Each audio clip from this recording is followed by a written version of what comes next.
Good evening, guys. Another Saturday evening live stream. Good to see you guys. Hey, Vanessa. I'm glad to see you again. I hope your week has been great for you. And I hope you had the opportunity to finish your projects or whatever you do this week. And well, my week has been pretty tough. Not the best week I ever had, but it is what it is. And Zero in the house.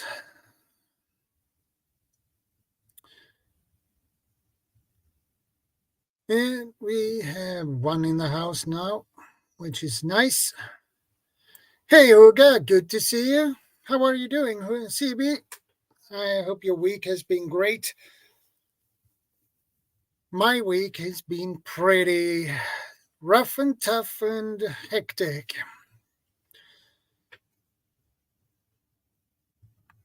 So it is what it is. Oh, that's awesome. That's awesome, CB. Good to hear.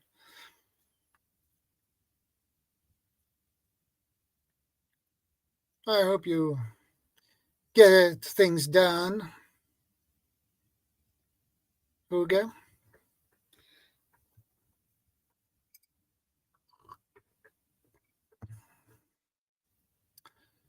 That is good. Someone has an excellent week. And there is two in the house. I wonder who the other one is.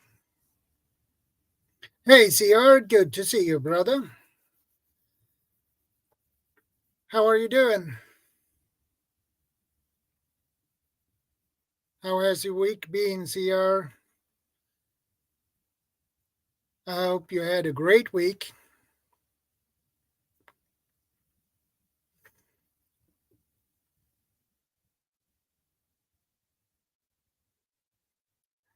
Ah. Well, excellent is my code word for rough, but being positive. Well, that is a way to look at it. Hey, Thor, good to see you, brother. How are you doing? I hope your week has been great. Busy as usual, I guess.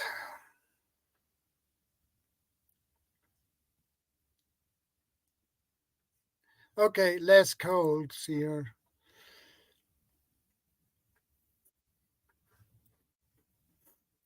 Good to see you. Good to see you guys. And I appreciate you stopping by here for this Saturday evening live stream.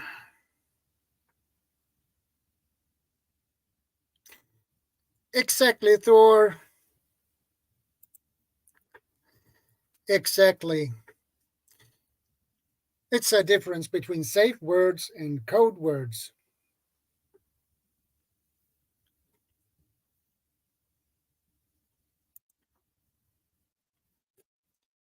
But we get into that a little bit later. Hey, PV, good to see you, brother. I hope your week has been great.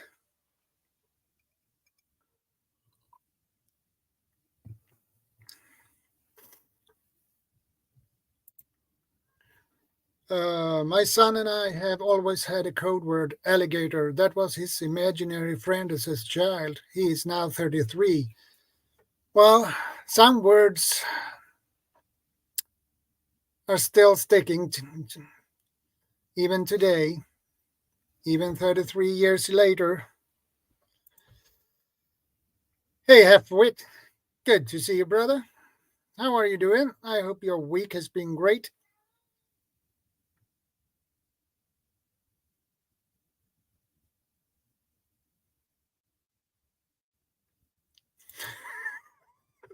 Vanessa, coding, why use it? Are you running security clearance in some folks? Lots to think about. Not really.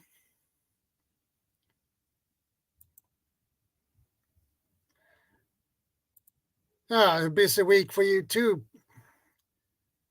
I figured I had a busy week myself.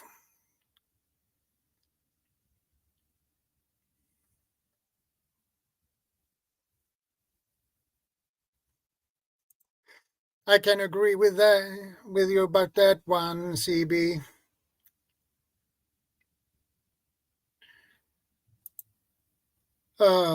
Before I forget anything here, the link to the StreamYard link is in top of the chat. It's pinned there. So if anybody are up for it, just click the link and join me up here. It will be much more fun that way. Hey, Chris Leon. Good to see you. How are you doing? I hope your week has been great.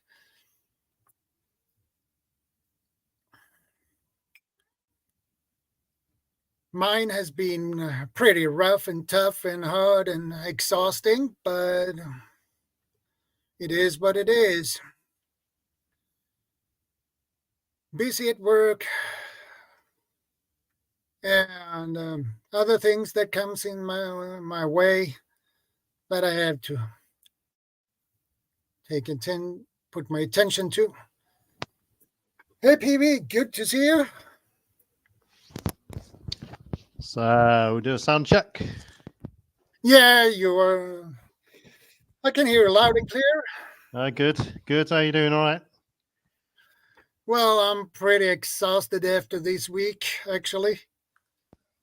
Yeah, we've had a busy week. Yeah, busy at work. And at Tuesday evening at 9 p.m., I prepared to go to bed. My phone rang, and it was my wife's phone. But it was not my wife who answered the other end. It was a guy who worked for the ambulance in Stockholm, of all places. He said that my wife had seizures, and I told him she's suffering from epilepsy. So I had to sit and talk to him for a couple of minutes to clear things out. And that evening, I couldn't get to sleep until 11 p.m. and I woke up frequently. And then I woke up 2 a.m. in the morning and I couldn't get back to sleep. Yeah.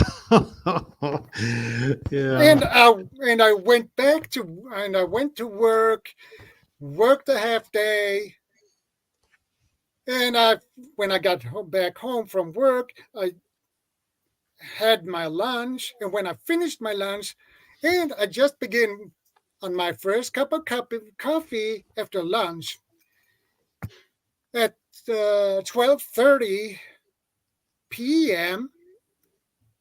My phone rang, and that was a friend from a colleague from the civil defense, and she's also one of the members of their voluntary resource group. And I was called in because we had a huge water leak on the main water line. So me and my voluntary resource group, we had to go out and set up these 1 cubic emergency water tanks from 2 p.m. to 7 p.m. And I didn't have any chance to get any dinner until I get back home. Yeah. So I didn't get any sleep until 10:30, and I woke up next day 2 a.m. again, and I couldn't go back to sleep. So and then I had to go back to work, and it was and Thursdays a long day at work, and I was totally exhausted. I couldn't barely lift anything. I was so tired. My body, oh, jeez. That's my week. You're on call out here for the group. Yeah, I was. My voluntary resource group were called out. So is that a common thing in Sweden to have voluntary resource groups per area, or is it, or location? It is basically the municipality who calls us out, basically. Yeah, right. That'll be an interesting thing to talk about. The structure of it and how it works. We don't get anything like that here, no. But the thing is, Well, you're probably you're on call out, are you? Yeah, there are different ranks. We have one who is responsible. When the guy on the coordinator on the Group coordinator on the municipality calls one of those who are responsible. And I am a leader for one of those voluntary resource groups. So they call me, the responsible call me, and then it goes that way. Yeah. So it's like a cascade list. It's a lot of field work. Yeah. So being on call out isn't a good option, is it? Well, I get paid for it, so I can't complain. Yeah.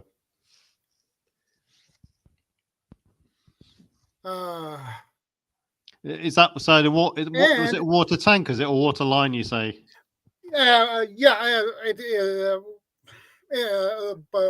It was around 8 kilometers from here.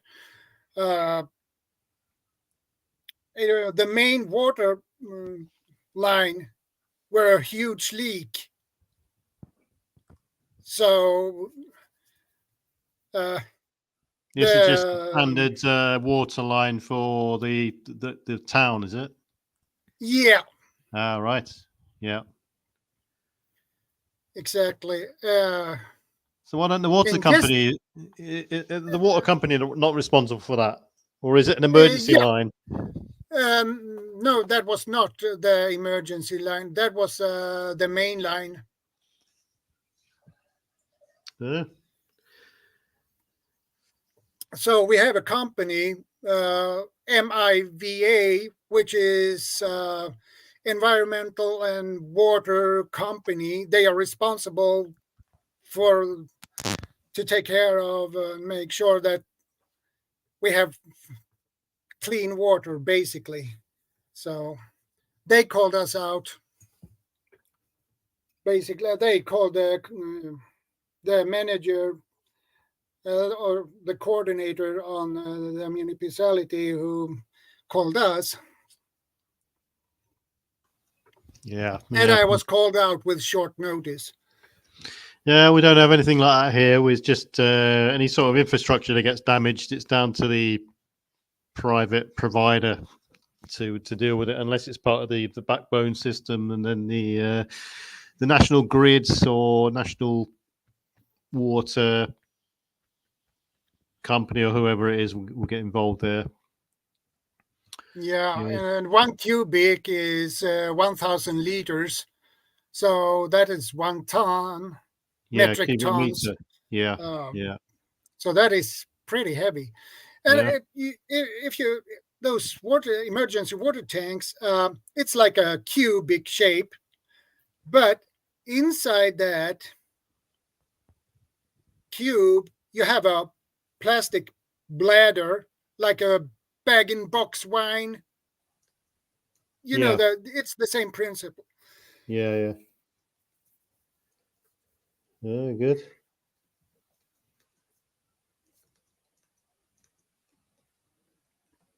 So, and we got a bad luck when at Thursday when I got back to work. Um, our system for our online, those who pick the groceries and everything, that system that were down totally, and the support, they worked on that for hours. So I had one last route at 3 o'clock Thursday afternoon,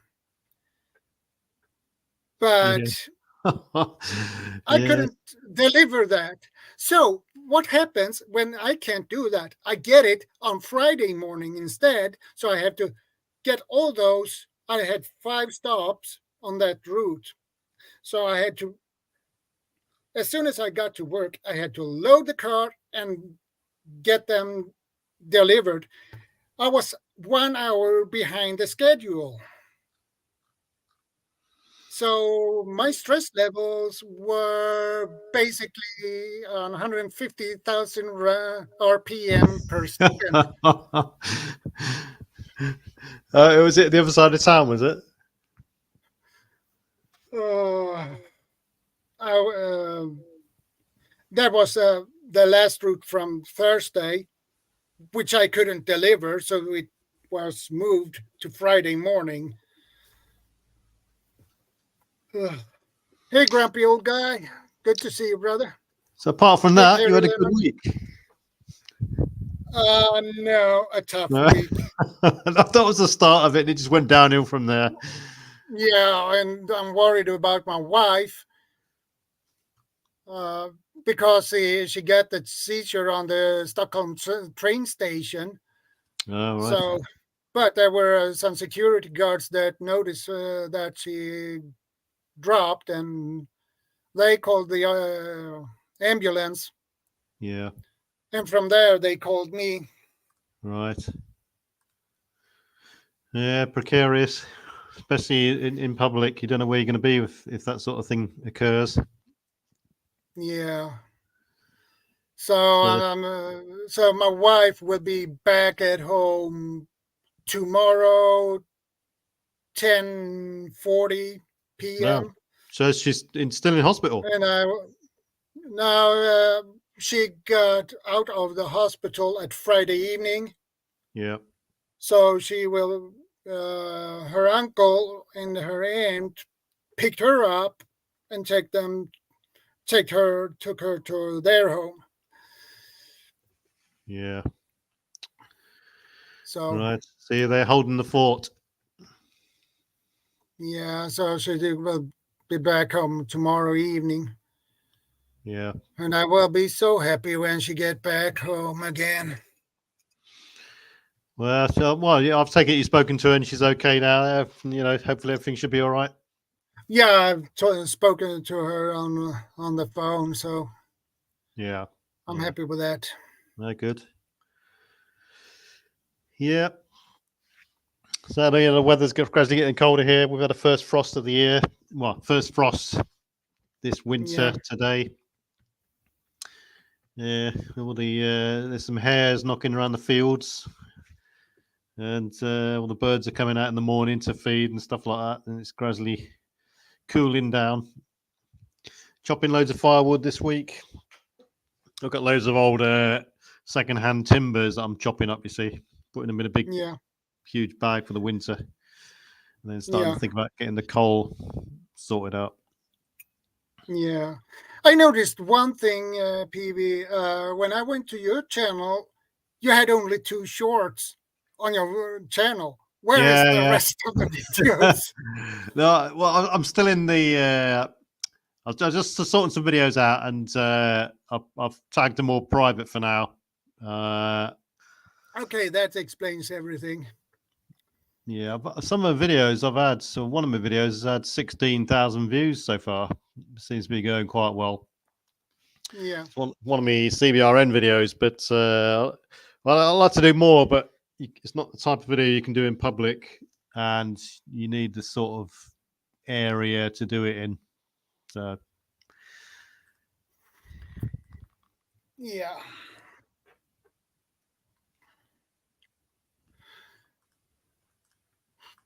We had some more snow today, by the way, so right, and then we've got that is nice.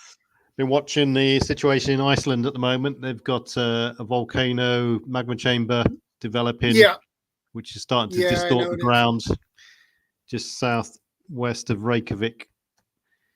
And they're starting the evacuation Okay, plan. Chris. Yeah, they're starting the evacuation plan for tourists. So they're gradually getting let off the island because the roads are starting to crack. And if that gets onto the runway, that'll be it for the runway. They'll have to do some emergency repairs. Yeah. And the danger is they're thinking that if the magma chamber starts to go into the sea and erupt, it will cause an explosion and potential tsunami as well. Homestead Tissy, good to see you, man. Always nice to see you. Thanks for stopping by.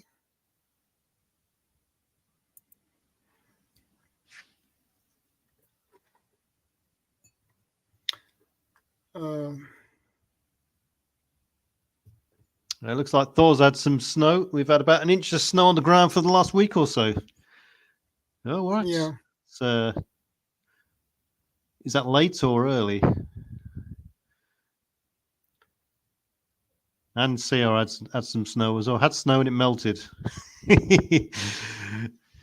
Yeah. Yeah. The snow come late this year.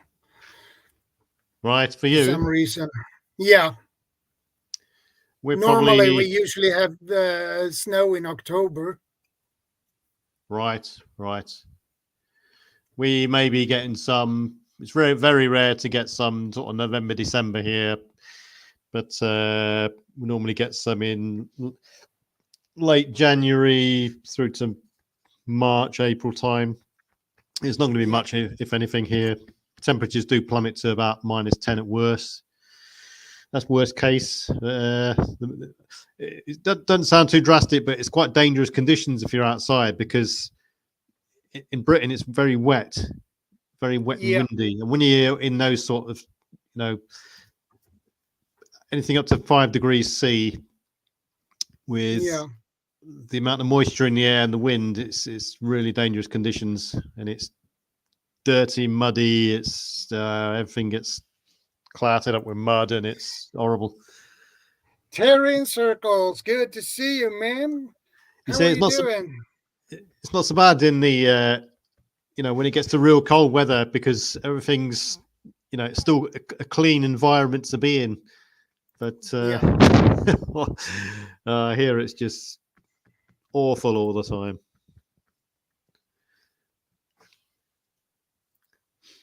Hey, Gracias Gaming, good to see you. Yeah, a couple of new names coming up there I haven't seen before. Yeah. Thing is, there's so many channels out there. There's some really good channels out there, and you just don't get time to look at them all. Otherwise, you'll be spending your entire existence watching other people's channels and not getting anything else done. Yeah. Yeah. Well, I think we should begin to get into today's topic anyway.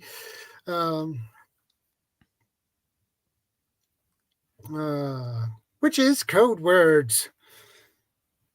I came up with that, and that is from Bob, basically.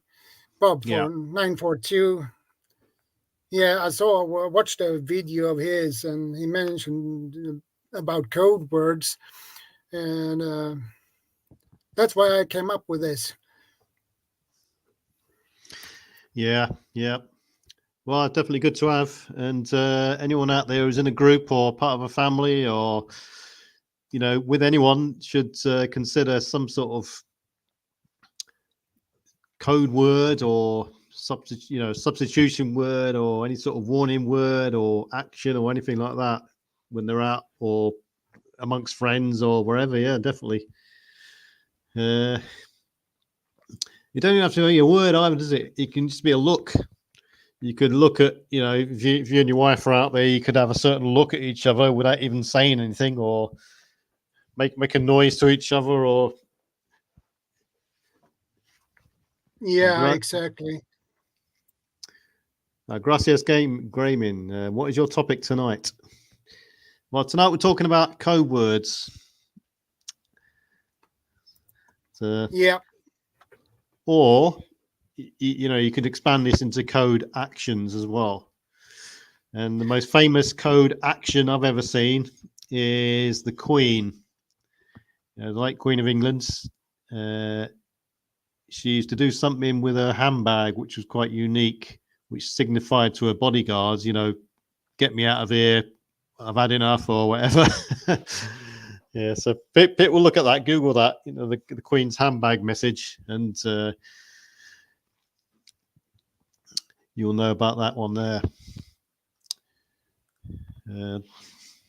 There's other ones, aren't there? Everyone remember the famous, when I say you don't even have to say anything, there was one, probably everyone's heard of this one, the Morse code action, where there was a prisoner of war. I think it might have been Vietnam. I can't remember where it was exactly. American forces member, he got taken captive, and they got him on TV to interview him. And as he was being interviewed and he was talking, he was blinking a coded message with his eyes in Morse code. Yeah. And blinking is something people don't suspect. You send a message unless you're very familiar with that person. Yeah, I've just got it here, actually. Admiral Jeremiah Denton blinks Morse code warning as a POW.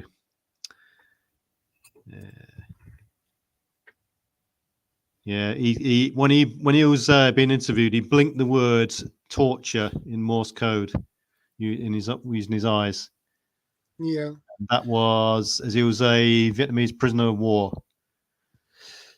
And I'm not that good either, Gracias Gaming.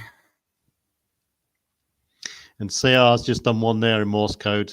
No, I can do I can do Morse code, 18 words a minute, fluent, but I have trouble reading those types of messages that CR's put on the comments there, because it's not a sound.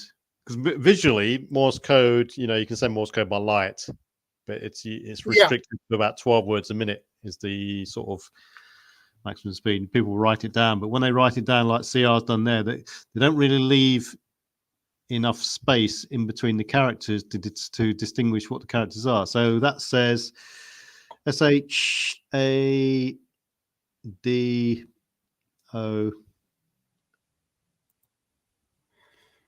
Shadow is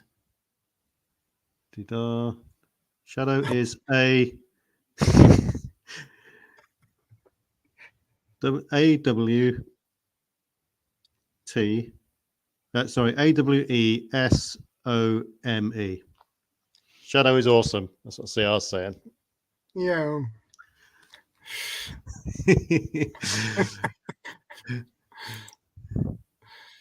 Yeah, well, personally, I think most people know. Well, people have got kids. They've probably teach their kids some sort of code word or secret word or phrase in case they walking home from school and a stranger comes to pick them up and says, "Oh, your mum come and told me to pick you up. She's not in right now," and this sort of thing. The next thing you know, they get abducted. And, it happened. People mitigate get that and against that, and they say to the kid, "Don't accept a lift off anyone unless they use the code word," and then you come up with a code word. But I mean, if people use code words in public amongst friends or in a crowd or wherever they are, then I suggest it's not, it's a code word fitting with the environment that they're in. There's no use sat there on a busy train and you see some potential danger and you want to get away and move into another carriage. And whilst you're talking about the weather or, the next attraction you're going to go and see or what you've just done, there's no use breaking into a conversation, like, where should we go tomorrow? And then all of a sudden you start saying, there is snow on the pyramids in Egypt, because it just doesn't fit into the sentence or the environment. And people are going to just look at you and think, why has he said that? And it's just click then straight away. You just sort of compromise yourself. So I'll say to people, if anyone's using any sort of code words, make it fitting with the environment. Same with noises as well. You're going to start making noises at people, clicking or hissing or whatever. It's got to be some sort of natural thing. Otherwise, you're going to draw attention to yourself. Yeah. Or like an action as well, like the Queen does. You could grab your bag in a certain way, or these sorts of things are as creative as people want to be, without getting too complex. Because if your wife, for instance, is a bit dumb, or or not quick off the mark and not as up to speed or anything like that as you are, and you say some sort of code word or an action or a phrase or whatever, and she's not quick off the mark, it just goes above her head and beyond, then you have to start nudging her, giving her the wink and saying, it's Terry circles, hand signals as well. Hand signals could be a good one. But like anything, any sort of action that's, because a code word is a substitution for an action or, a word. Anything that you're going to use, I would say, it's got to fit in with the environment and be a natural sort of thing. Don't draw attention to yourself by doing the code word, the action, or saying the code word, or making the noise, or whatever. I was thinking about what American cops did when they infiltrated drug dealers. Right. Was the cop who infiltrated them, and they had, of course, the backup, but he could beforehand, they decided of certain signals. It could, if he looked at his watch, it meant one thing, or if he scratched his head, it was clear to go in, basically. So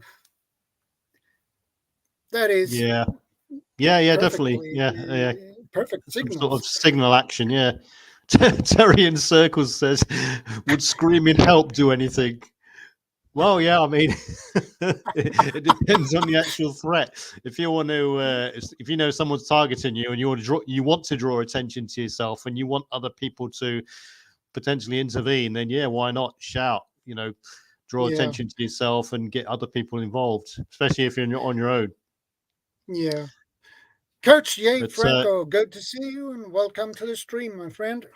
It's more like I would use this sort of thing more in lines of if you're out with your wife or family or group or friends or whatever, you're trying to inform your group or your friends or your wife to up their level of alertness, or you want to let them know, be aware of him over there or them over there, something's about to happen, or so therefore do the pre-arranged thing, either hands on weapons, more alert, be more observant, or get out of there, start making plans to go. If you're in an enclosed area, for instance, wherever that might be, it might be an office building, subway carriage, bus, a shared taxi, and you think that there's a potential threat building, then you give out the word, and you get yourselves out of there pretty sharpish. Yeah, and I think it's better that every family decide on their own special word, so only that family knows about it. Nobody else. Yeah, definitely. So Yeah, but yeah, like I said, I think it can be whatever you like. Basically, it could be flowers, it could be fishes, it could be deer, it could be whatever. yeah, Whatever you can come up with. It you need to be creative to come up with some good phrases or yeah. But it's got to be, and this is the key thing. It's got to be in line with your surroundings, and it's got to sound natural. Because if yeah, if you say something out of the ordinary, you're drawing attention to yourself. The potential threat there, whether it's a person or whoever, if it alerts him to think, if it gives him any indication that you've said something secret to one another, then you've sort of blown your cover. Then you've blown your course of action yeah, that you like and to that do. is a bad thing. Yeah. Of course, the best use of code words would be on a radio, and there's not many radios out there available to the general public that are secure. So, I've done a video on this. It's not available to view at the moment, but it will be in the next couple of days. The use of code words definitely.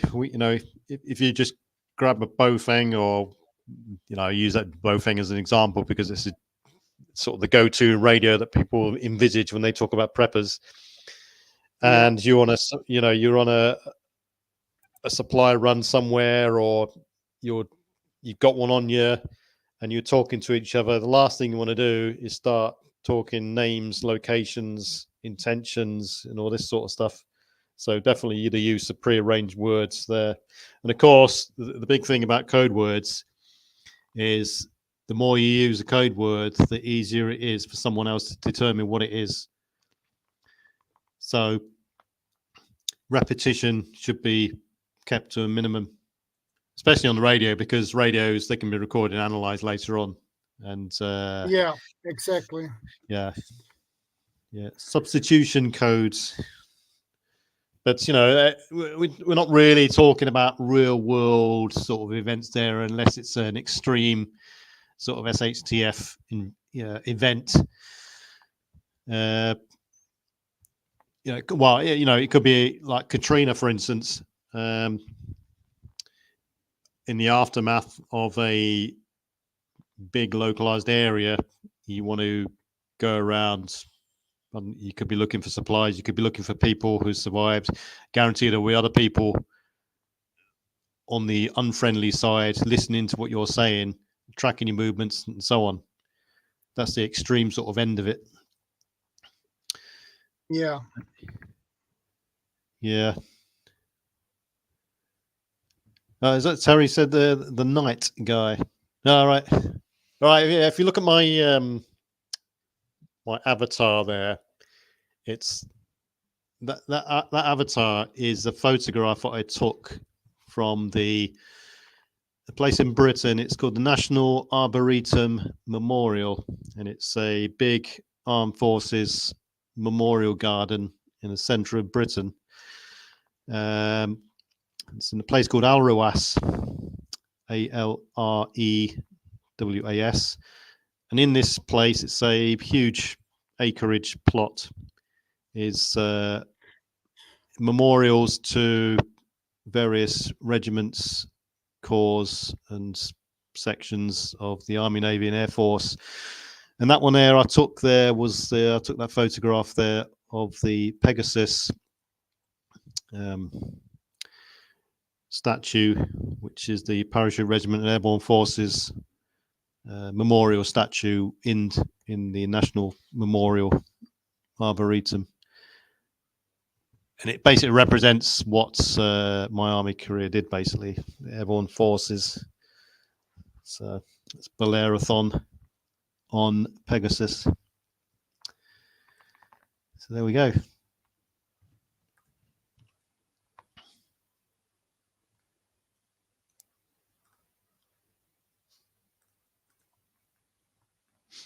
Yeah, I mean, yeah. You got code words, phrases, key phrases. I think the biggest, a good safety one would be for your kids, telling your kids, don't accept lifts from anyone unless you hear the key sort of phrase, which then it teaches them some form of security, and then they don't get picked up with the wrong guy or girl or other.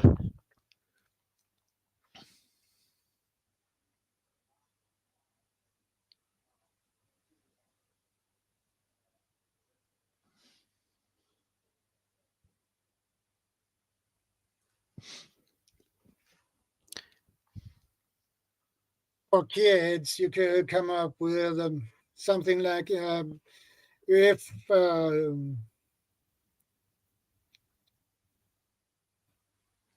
there is a danger or anything, you could probably come up with a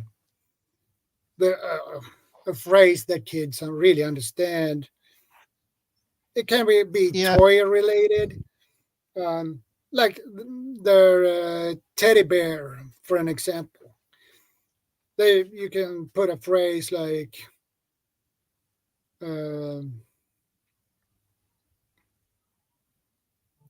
my teddy bear wants want to go home. That could mean something. Yeah, I'd suggest with people, especially kids, and that is if someone is targeting your kids for abduction or anything like that, Yeah, then you got to assume that the person doing it has done his research or her research, yeah, and probably. they potentially gone onto your and analyzed your social media profiles. So be mindful that you don't pick anything that can be easily guessed through social media, because these people, they may be at a stage where they know you, they know you inside out from your social media posts, and avoid things that are too easily guessed, but keep Yeah, it but simple still. So I mean, yeah, if you are if you pose the question, say to your child, today's secret word, or if you're basing it on colors, for instance, today's secret color is orange, then yeah, it's something that can be easily guessed.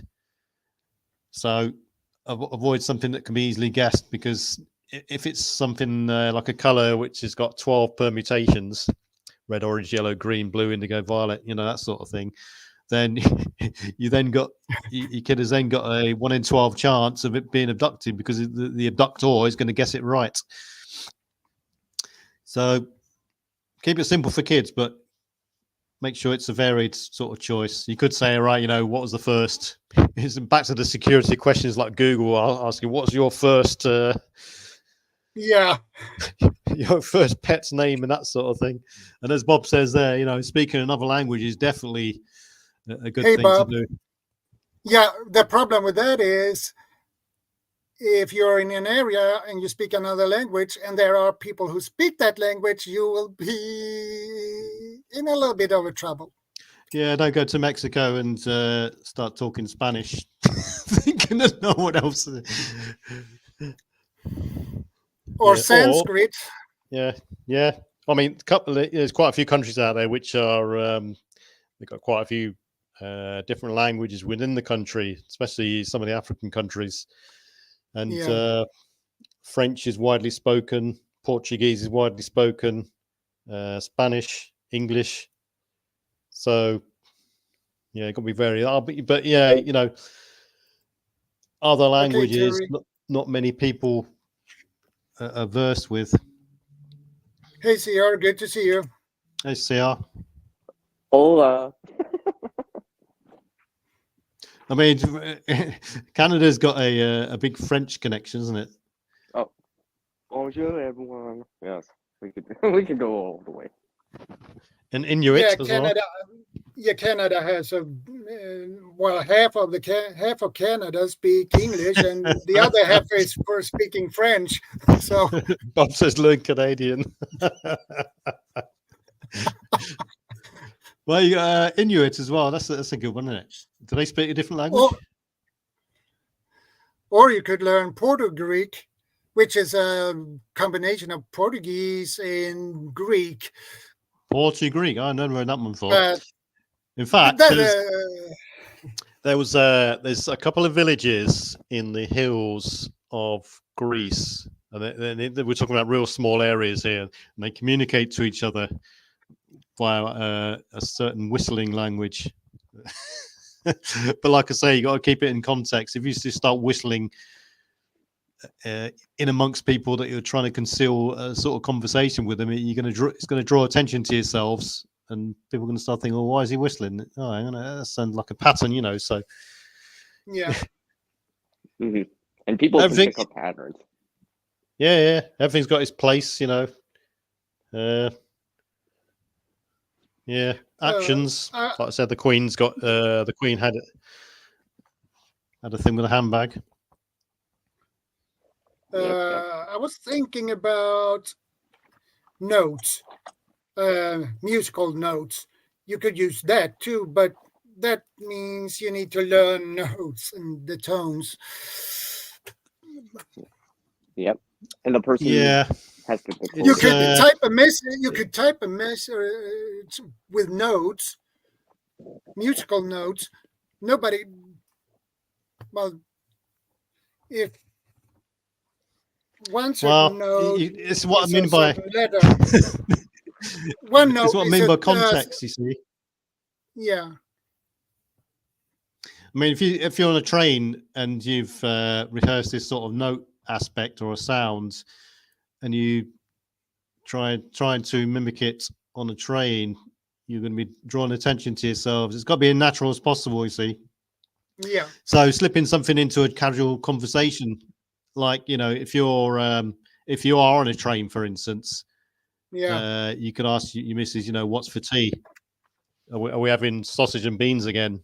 That could be the code word, which doesn't sound that out of the ordinary. It's sort of there's something that people would say, or you could talk about the weather. Yeah. It depends. It's you know, you can be very creative in this sort of thing, but yeah, it's got to be simple. And it's got to be so simple that you both instantly know what it is, and you can instantly do the actions that you're both wanting to do. Mm-hmm. Like the sun is shiny and the ice is slippery. Yeah, that would work for you for where you are. Not there is snow on the pyramids in Egypt. What? What? You say what? No. Yeah. No snow on the pyramids in Egypt. But you know, this extends. You can start thinking about this outside the box here, and this sort of coded warning and indication could extend to things like the hobo code, for instance. So if anyone doesn't know what the hobo code is, hobos and criminals.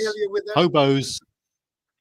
Yeah, the hobo code was something that originated in the 20s or 30s or something around that era, where hobos would draw a simplistic picture at various locations to signify this is a safe house, this is a safe train to go on, and this sort of thing. And then it got more complex, and if you look up hobo code now on Google or whatever, it will come up with a complex series of pictures. But this has also been enhanced upon with criminals. Criminals will come along and tag your house in some places. They'll either put a little bit of paper under your windscreen wiper to follow you, or to let anyone know, you know, there's something in that car, and they can just move on. Or they can come along and put a little chalk symbol on the outside of your house or the outside of your wall, or gate and that sort of thing, or on the floor on the pavement, to signify, no, there's dogs there, or it's an easy pickings, or it's alarmed, that sort of stuff. Yeah, like Adventure with Dog there. So Caucasian languages from Africa use clicking noises. Yeah, I've heard that sort of thing before, but I haven't actually come across that thing.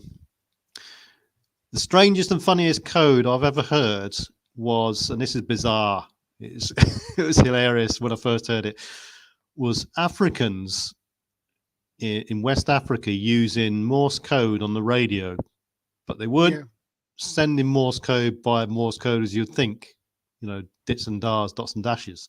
They were speaking it voice Morse. It was just bizarre. They just sent, hello, 1, this is 2. What's the point of that? Bunch of simpletons. Hey Dios, good to see you. Hey Dios. A good language to learn would be, it'd be pretty much pointless just to learn a new language just for the purpose of having a series of code words. But a good thing to use would be a language which is really hard to learn. Russian, Japanese, that sort of thing. But you got to be wary if you use any sort of language as a cover-up that it's not a language that people are going to perceive to be an enemy language, if you know what I mean. For instance, there's no use having a code word or series of conversations in Russian if you're in Ukraine, because you're going to be instantly singled out as the other side, if you see what I mean. Yeah. TR, can you speak Walrus? I don't think he can. There's no response to that one. That sounded like beluga. You guys hear me say that? Yeah, it sounded like beluga to me. That means I'm begging. Ah. I'm buffering. Or we're basically talking about, really, I think in any sort of real world example is some sort of indication to whoever you're with that some sort of danger or escalation is just about to occur, or start to raise your awareness level, and that could be anything extending to actions like you suddenly start doing your shoelaces up, for instance. Hey, Wells, good to see you. Welcome to the stream. I know lots of code words for weed. Yeah, I bet you do. MJ? There's what? Nothing. Just talking in code.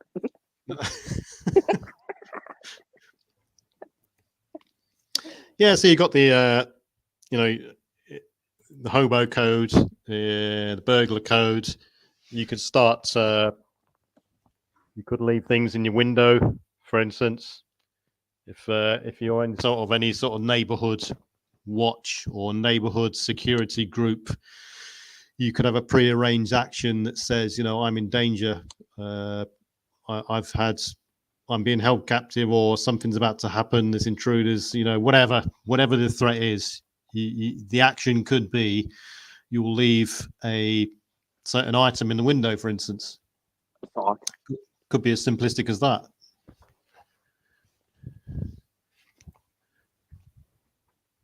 Code words or signs are a good plan. Yeah. Yeah. It definitely got to be simple. Got to be simple, and the person you're with, if you're indicating it to them, they've got to immediately know and act upon it. And they've got to also acknowledge you as well, because you could be sat there making a clicking noise and, click, click, click, click, as you heard me know, click, click, click, click. Next thing you know, you're sat there sounding like a bloody dolphin. Click, click, click, click, click, click. What's that clicking noise? Yeah, and Dior says The only time that I ever heard the tongue clicking is from the Ugandan Knuckles meme. Oh, right. Yeah. Yeah. Yeah. Texting can help at times, but not always. One of the classic examples there, Wild Edibles just said, my hubby just has to give me a look. Yeah, I think that's most people do that, but then the wife or husband looks back at them thinking, and then he says, what? You know, Right now? yeah. Nudge, wink, wink sort of thing.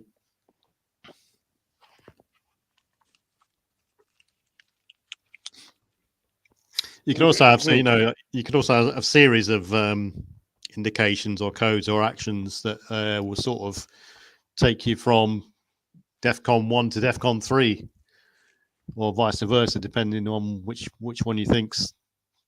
Is DEFCON 1 the high alert, or DEFCON 3, and so on. So yeah. Yeah, DEFCON 5. It could be anything as easy as talking about films, your favorite films that you both remember or knew, or if you're about to get split up, or you want to meet someone. Hey, Nancy. You could say things like, meet me at the first place we met, and that sort of thing, or meet me at the place where we first had our first drink and stuff like that. This sort of thing. Mm-hmm.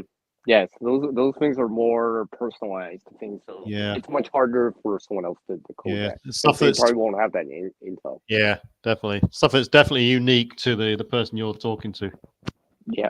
Yeah. Those seem to work the best because they're much harder to decode the message because you don't have any intel about that. So it's like, what place? Yeah. You would have to know a lot about the person. Yeah. We got a good question here. Terry asks, what do you do if you're single? Right. Well, if you've got no one to talk to or anything like that, then you can't really do a lot about it, really. You can either be overt to the people around you,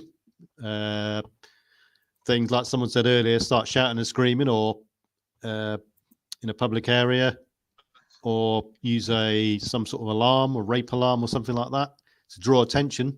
Because if you're alone and you feel vulnerable, the first, you'd want to help from other people. So drawing attention to yourself could be a good thing in that scenario. It could be a bright colored cloth or something. Yeah, well, it's all right if let's say you're stood in the middle of the street, or you think you're about to get mugged and you start waving a yellow flag around, people are just going to look at you as if you're an idiot. Yeah. But if it draws attention to yourself and you get other people asking questions, then you could then say, that guy over there, I'm worried about him, that sort of thing. So, hey, Dios. Hey. That guy over there, he's casing me. That's what, Yeah. I was going to say, like I said, the whole topic for me is a little bit outside my wheelhouse of expertise, but not to say that I'm completely without ideas. Thank God for books, just fictions and everything like that I listen to while I drive trucks. Come up with some awesome ideas. Hey, Bob. Hey, Dios. Mm-hmm. Hey, guys. Oh, Bob's in there. Hey, Bob. Hello, Bob. What the hell kind of Canadian does not speak walrus? What kind of a Canadian are you? Hey, fellas, started off with a laugh. That's gonna be my new thing now. Well, you're gonna go away learn walrus. How the heck are we supposed to know what any of that means? Anyhow, I'll send you a way to decode it. Well, okay. I was going to say, kind of going back what PV said earlier, talking about leaving a sign behind, like there was a, like I said, one of the prepper novellas I like to listen to is it's called Going Home by Angry American, and I want to say it was book 3 or book 4. They ran across this other, I guess you could say, this other quote unquote survivalist group. They were actually trying to return one of the family members that had been captured. I'm not going to go through the whole explanation of how they got captured, but they're trying to get them returned back to their group, and they couldn't see any signs in the area where the group was at, and they're thinking, oh, shoot, they must have left. They must have been gone. That's what the returned captured family members were initially thinking, and then the son pointed out, no, look at the birdhouse. It's like, what? And the birdhouse isn't flipped upside down. So it means they're all still here. They're just in hiding right now because, they thought that these guys were a threatening group, the people that were escorting them back, trying to get them returned back to their families. Yeah. I was just thinking of someone just put up the question there. What if I'm on my own? Terry in circles. Right. What you could do there is you could find someone or a group of people that just so happen to be walking by, or you go into an establishment and you pretend you know them. And you could say, oh, hello, I haven't seen you for ages. How are things and this sort of thing? And try and get in amongst that group to help you out. Yeah. And that's sort of, an under the radar sort of way of sort of attracting help and attention. We hear code words all the time in all around us. If you go to a shopping store, you hear them on the tannoys that, sometimes they say code red to the checkouts and all this sort of stuff. Yeah. That could indicate a burglar, be prepared for a shoplifter at the front, that sort of thing.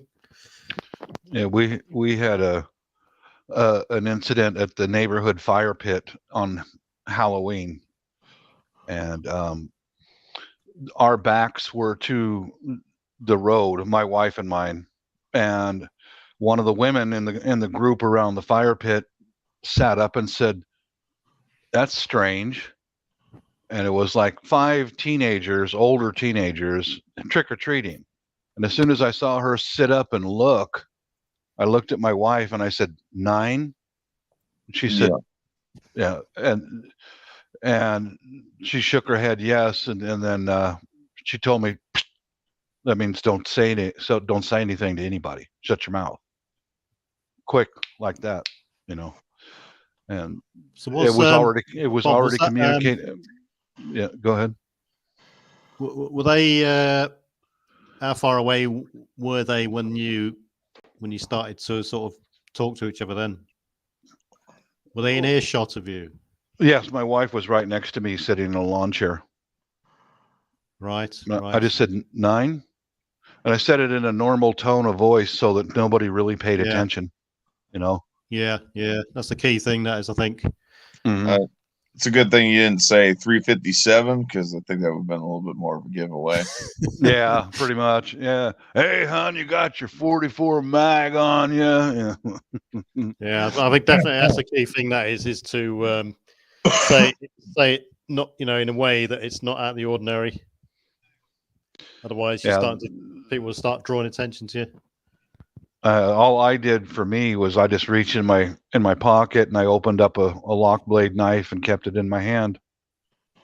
And I knew she was armed, and I'm armed because it all turned out fine. They were just teenagers looking for some free candy, But right, all it took for my wife and I travel abroad a lot. Every year we go to different countries, and we've come up with things like this already. Like example is when I think it was in 2005, we were in Makati City, and my wife didn't come from that city. It's a major metropolis. and a guy saw us on the other side of the street, and he came running right at us, and we both squared off. He's coming right at us, and nothing happened. He saw that both of us squared off, because who knows who this jackass is. But he saw that we were both squared off, ready to fight, and he went around the car, and he kept walking. But if we were unaware, who knows what might have happened. But from that moment on, my wife and I came up with an agreement that we'll slap each other on the shoulder if there's danger. If we need to run, just hit each other, hit them on the shoulder, either one of us. Like, go. Yeah. Don't even say a word, just go. Yeah. And of course, this thing, this relies on the fact that you both, or anyone in the group, is alert and they've got their eye on the ball. We always are when we're out traveling around. Yeah. We don't surf our phones. We're those people who surf their phones. When you walk anywhere, you're called a victim. Yep. You're going to get nailed eventually. Yeah. Yeah, the same if you have a headset on you when you're walking downtown as well. Mm-hmm. It was only Friday. I mean, you think about these people. You think, is anyone that stupid that they're walking along with headphones on? And I saw one of these people on Friday.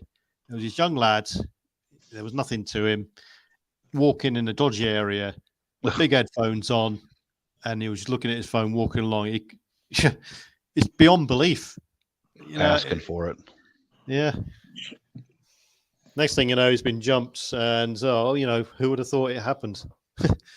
Yeah, well, I was gonna say, just look at what they promote on TV and just everyday commercials. Whenever they're showing the latest and greatest gadgets, and they see, you see somebody just walking around wearing a big set of headphones, and they're playing on their brand new Samsung whatever phone or the new Apple whatever phone. They're advertising in the commercials. So look at what they're trying to normalize on TV. Like, it's not like this, what I'm talking about specifically is not necessarily a bad thing, but if you're one of those people that are just oblivious, you're not checking your surroundings, and it's like, well, this is what you see on TV, so why not, that kind of thing.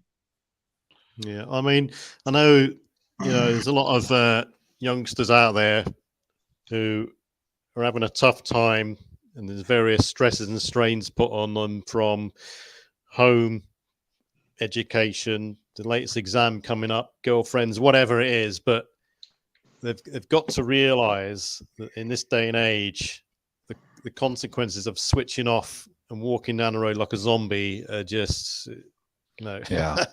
Mm-hmm. It's ridiculous. Do you know what we call those people who walk with their, looking at the phones when they're downtown and not looking up? Phone zombies. Yeah. Mm-hmm.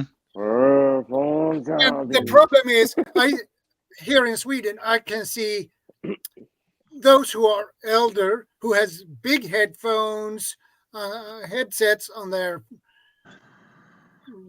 cover their ears and their phones. Yeah. And I've seen someone with headsets and riding a bike. And I've seen one riding with a bike and used to the phone at the same time. I have seen a lot of people who are walking with these headsets when they are downtown. They pay no attention to their surroundings. They just look like and listen to the music. They look dream like they daydreaming or something. Oh Lord in heaven! So this is sorry. Adventures with Sog has just put a comment on there. He's in the UK. I'm in the UK, and he says here in the UK, if lone women are feeling vulnerable or threatened, they can go to venue. I'll take it that means a venue, shop, staff, etc., and ask for Angela, which indicates to staff they need help. I mean, That's the first I've ever heard of that. I've never heard of that. Never I heard never of that. heard that And either. I'm in UK, so Well- any sort of things like this is people have got to know about it. Mhm. There is a code that I'm aware of. Okay, when we went for a drive up in the mountains of Mindanao, which are full of gorillas, and when you get searched by the Philippine military and the police, and you get pulled over and all that, and on our way out, That's we terrible. pulled up. We had to pull up to a checkpoint, and there was a scary dude at the checkpoint. He was a Philippine Army Ranger, a killer. You could because he had them stop the car where he's looking right at my face. He squats down in front of the window and looking right into my face. And the international code for duress or distress is blink your eyes 3 times. If I had to blink my eyes 3 times or done something like that, that M16 would have been right inside that car. That's something to be aware of. Blink your eyes 3 times. That means you're in distress. So, but you look into the eyes of a real hardened killer. He was one.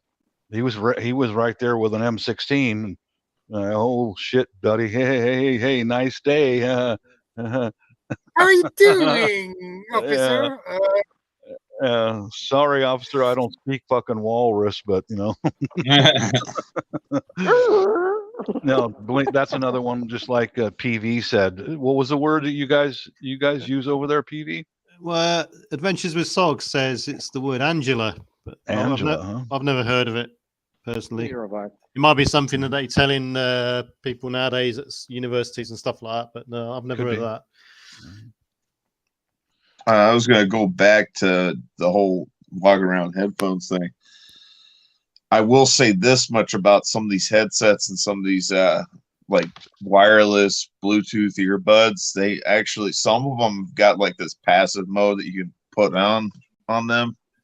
Oh yeah. Where they act like kind of like act like hearing aids, so you can actually hear surrounding noise. You can you got a couple options where you can just filter out all the background noise, or you can have the background noise passively pass through the headset as you're listening to whatever it is on the phone. I'm not saying that that's a great option, because you can still get distracted with whatever it is you're listening to. As far as podcasts or songs. I mean, I listen to music too, but I also realize that I got headphones in right now, and I am looking around, always looking. Yeah, you're listening. You're in the you gotta be minority, looking. CR. Well, yeah. I mean, if you're not listening, you got to be looking, right? Because it's just the way it is. Yeah, that's true. Yeah, but you hear I'm sure all you heard the stories of people literally walking into a construction site, or oh yeah, walking off of a pier or something like that, and they got their headphones situational awareness, on, right? Because you're they're not paying too much where attention you're to going. their phone than they are paying attention to their surroundings. End up walking into a hole, or walking off the end of the pier into the water, or tripping over a hole or something like that. Yeah. Well, that's what I tell people to do, go out jogging or whatever, right? If you listen to music, I get it, morale, right? Music, whatever, right? It helps, but take a look, right? Jog in one spot and turn around, and make sure you know what's around you, like people or whatever, right? So, Adventures with Sog says, Ask for Angela is an initiative by the Metropolitan Police. Right, so the Metropolitan Police, they're London police, basically. So I take it that's a London initiative. Interesting, all right. Yeah, I've never heard about Angela. Yeah, that's a new one for me. Hey, maybe London PV. Yeah. PV, I should ask the real. Maybe he knows. Maybe the real knows. Hey, the real. Oh real yeah, yeah. festival. Sorry, Yeah, Costa, yeah, the yeah, real festival. Yeah, he'll yeah. know. We should ask him. Maybe he knows. Yeah, definitely. Yeah. I've noticed the young lady that lives next door. She walks to work and she wears her headphones, and I'm not sure how to approach her about that. You know, I don't know how. Yeah, over there She in the works Seattle pretty area, that's a dicey proposition. Yeah, I know. I'm just a little. I think I'll just wait for the right time and just talk to her about it a little bit because I'm a tyrant dad with my daughter who's about the same age as her over there, and it's like, no, you don't wear headphones when you're out walking around. And she went, no problem for her, but the neighbor chickie, she's a little more stubborn, so. But I mean, like I said, it's one thing to listen to music, but it's also one thing to not look around either, right? mhm. So, Suppose you can drop it into a conversation when she's not wearing the earphones. Tell her about a previous example of someone. She might start getting the hint, or maybe. Yeah, well, it does happen, right? Yeah. because she is a good looking young woman. She was a cheerleader in high school and all that, and you can see her coming down the road when she's walking. And I don't want anything to happen to her, because that's how people get freaking abducted, as a car pulls up right behind them and they Yeah, don't even know it, and bang. yeah. Oh yeah. Needed. It's already provided. Yep. No diversion needed. It's already provided. Yeah, I think I'll You see I'll these? probably mention it to her when we're all not having a drink, or when she and I are kind of alone, like across the fence or something. Yeah. It's not just it's other dangers as well. Road traffic and this sort of thing. That's why I recently bought a pair of new ear defenders, the over ear ones, and I don't know what it's like anywhere else, but in UK they don't. A lot of them reduce the ambient noise down Yeah, to something like minus 34 dBs, minus 38 dBs, something like that. They don't reduce them down to minus 50, minus 60, minus 70 dBs, because it's dangerous in the work environment if you can't hear anything. Because if someone just suddenly tapped you on the shoulder, you can't hear anything, you might have some sort of jerk reaction, especially if you're doing something like chainsaw and everything like that, Yeah. So yeah. Wonder if anyone has got to the point where they've got a code or arm signal for their dog. You got the old key attack word, for instance. It's not going to work. It'd have to be a well-trained dog, put it that way. Or a well-trained cat. Right, cat, yep. Won't rule out the cats. My cat's kind of lazy. I think teaching cats is slightly harder, isn't it, than dogs? Yeah, they got a different mentality. Dogs, they try to do tricks and everything to please you, where cats, they're purely doing it because they want the treat. They want to, yeah. No, yeah, they want. It's the treat. That's usually how you get cats. I mean, obviously dogs' attention, but dogs, they're naturally born pleasers. So yeah. If anyone's seen sheepdogs, you can either whistle at them in a certain way or use voice commands, come by or away. If I'm not mistaken, I believe the police dogs over there in the UK, I think they train them in German, don't they? Don't they train commands from puppies? Well, I've heard that. I don't know. I have heard that from somewhere. I can't remember where, but yeah, it wouldn't surprise me because it does make sense, I suppose. Yeah. I couldn't imagine there being a very large segment of you guys' population, where it's mainstream that German is their second language, but yeah, they'd be stuffed if they taught the dogs any sort of Islamic language. Yeah. I don't see that. I don't see that working. Like the whole Islamic language. First off, I mean, Well, there's so many of them over here. We can't say productive now. Anyway, that's a different story. But I was gonna say, I thought them guys were afraid of dogs. That's why the police dogs, military police dogs, are so effective against the Afghanis and the Iraqis. Back when the Americans had bases established and they were out, patrol, looking for explosives and stuff like that. The point is, if you start teaching the dog a language which the Arabic. majority of the population is the language, then they can quite easily counter it. You see, yeah, they don't like animals in the same way we do at all. Yeah. Yeah, I knew a lady at work at Boeing. Her dog was very well trained, and it responded to German commands only. Yeah.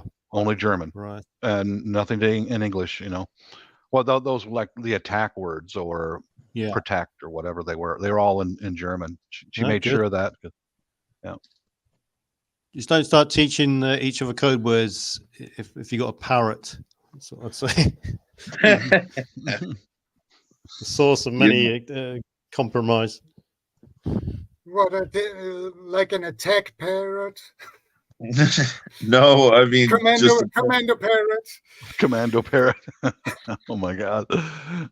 There was this one YouTube short I'd seen a few days ago where this guy had his 40-year-old parrot, and he trained it at a young age to basically call out, "Help, help, let me out." He was yelling that really loud, and he had the bird outside. Of course, the bird's out of view, and like legit, it sounds like a woman, yelling that, and he's out there nonchalantly working on the brakes to his car. The neighbors had called the police and actually had weapons drawn on him. They're approaching him, and he's like, "Oh yeah, 1 second, let me go get." He showed the parrot, and it was. But he had trained that bird when he was a kid to start saying that. But it's just, as a 40-year-old parrot, it's funny. But man, like you can hear in the audio of the video, the bird legit sound like a woman screaming, "Help, help, let me out." Oh my God. To talk about birds, I got a bird story. Is the place when I used to live a few years ago. I was outside in the backyard gardening, and while I'm doing that, I could hear the sound of a microwave, beep beep beep beep, and the sound of a truck backing up, boop boop boop boop, a smoke alarm. And what else? It was like a portable phone, not a cell phone, ringing. And I kept hearing those sounds, at different times. And I was going, man, that is one loud microwave. It's, like you push it in for 1 minute into a microwave, beep, beep, beep, do. And I kept, day after day after day. What in the hell? What? Smoke alarm? And then one day it was a warm, sunny day, and they had a myna bird in a cage, and the lady put it out on the deck, and and all of a sudden the myna bird's up there hopping around, going, boop boop boop boop. That's where the goddamn sounds come from. Oh man! There's a bird out there. This bird is unbelievable. It's called the lyrebird. It's an Australian bird, and this couple of nature filmers were going out into the woods, into the bush, looking for this bird, and they found it, and it mimics all sounds. And this bird they found was mimicking car alarms, chainsaws, all sorts of stuff. It's just unbelievable. Just do a quick Google on lyrebird. I'm not sure exactly how you spell it, but lyrebird mimic or something like that, and you'll see examples. It's really, really good stuff. Yeah. And someone in the chat goes on about kangaroo. Attack Terry in circles says, how about an attack kangaroo? Yeah, you're right. But Google again something called Roger the Kangaroo. And there's this kangaroo. He's a right beast from Australia. And this thing is ripped. It's got bigger muscles than bloody Arnie, I tell you. You want that thing getting on of you. And these things, the claws are massive. They can disembowel you quite easily with a kick. Yeah. Roger the kangaroo. I was about ready to say that, like a lot of people think they're cute and they're cuddly, and the kangaroo fights are just good fun. It's like, no, like they can actually kill you. Mm-hmm.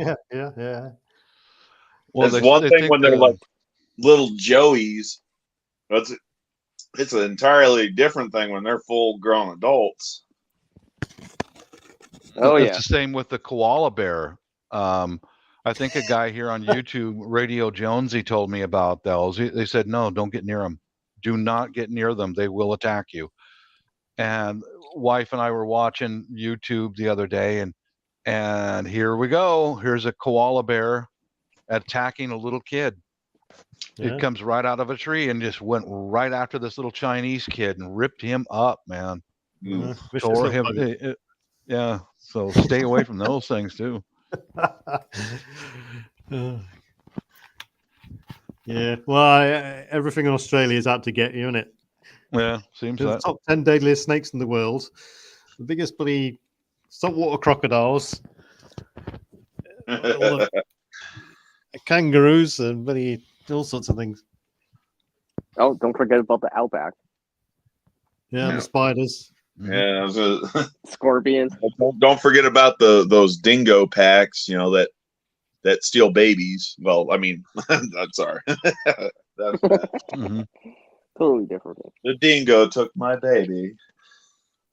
Was that true or no? That was true. That was actually legit. That was true, but that was such a long trial. They were suspected of killing their own child, but like they legit, like I think it took a couple of years to actually prove that the baby was actually snatched by a dingo. For the longest time, they were actually falsely accused of, well, we found blood inside the car. That's evidence that you might have killed your child.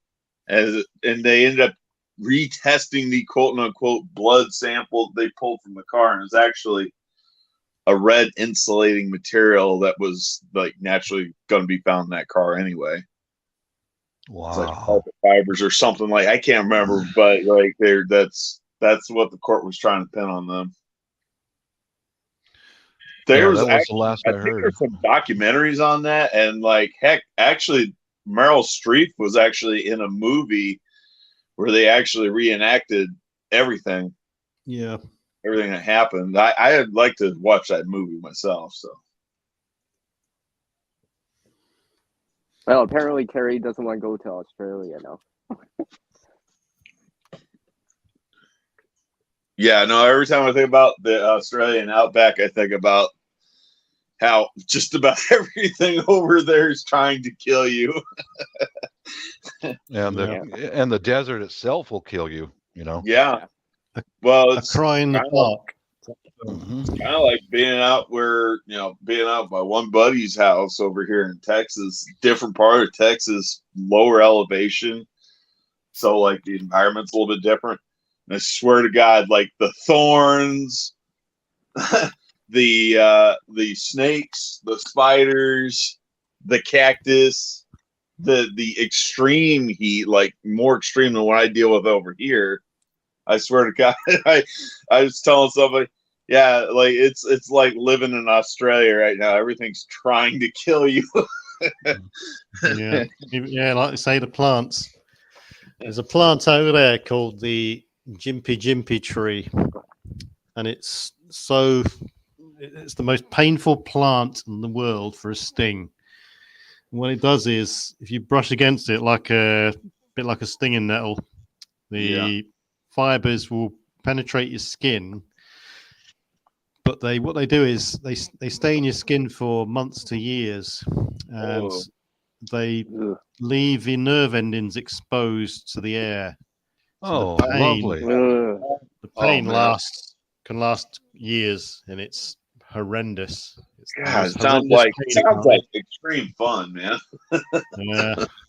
And you You got- Brits went and discovered that place. What the hell were you doing? Well, we used to send the convicts there, you see. Yeah. Ah. Oh my God. And now people want to leave here to go there. Yeah, some do. Couldn't make it up. And then you got, and then if you think you're safe, if the land is too dangerous, you think you're safe in the water. It's like, think again, man. You got freaking box jellyfish. You got Mhm. Yeah. you got bull sharks and sand sharks and it's just, Yep. Don't touch that eel. That's a fact. Mhm. So I was just thinking what Terry in Circles was talking about earlier. What should she do if she's on her own?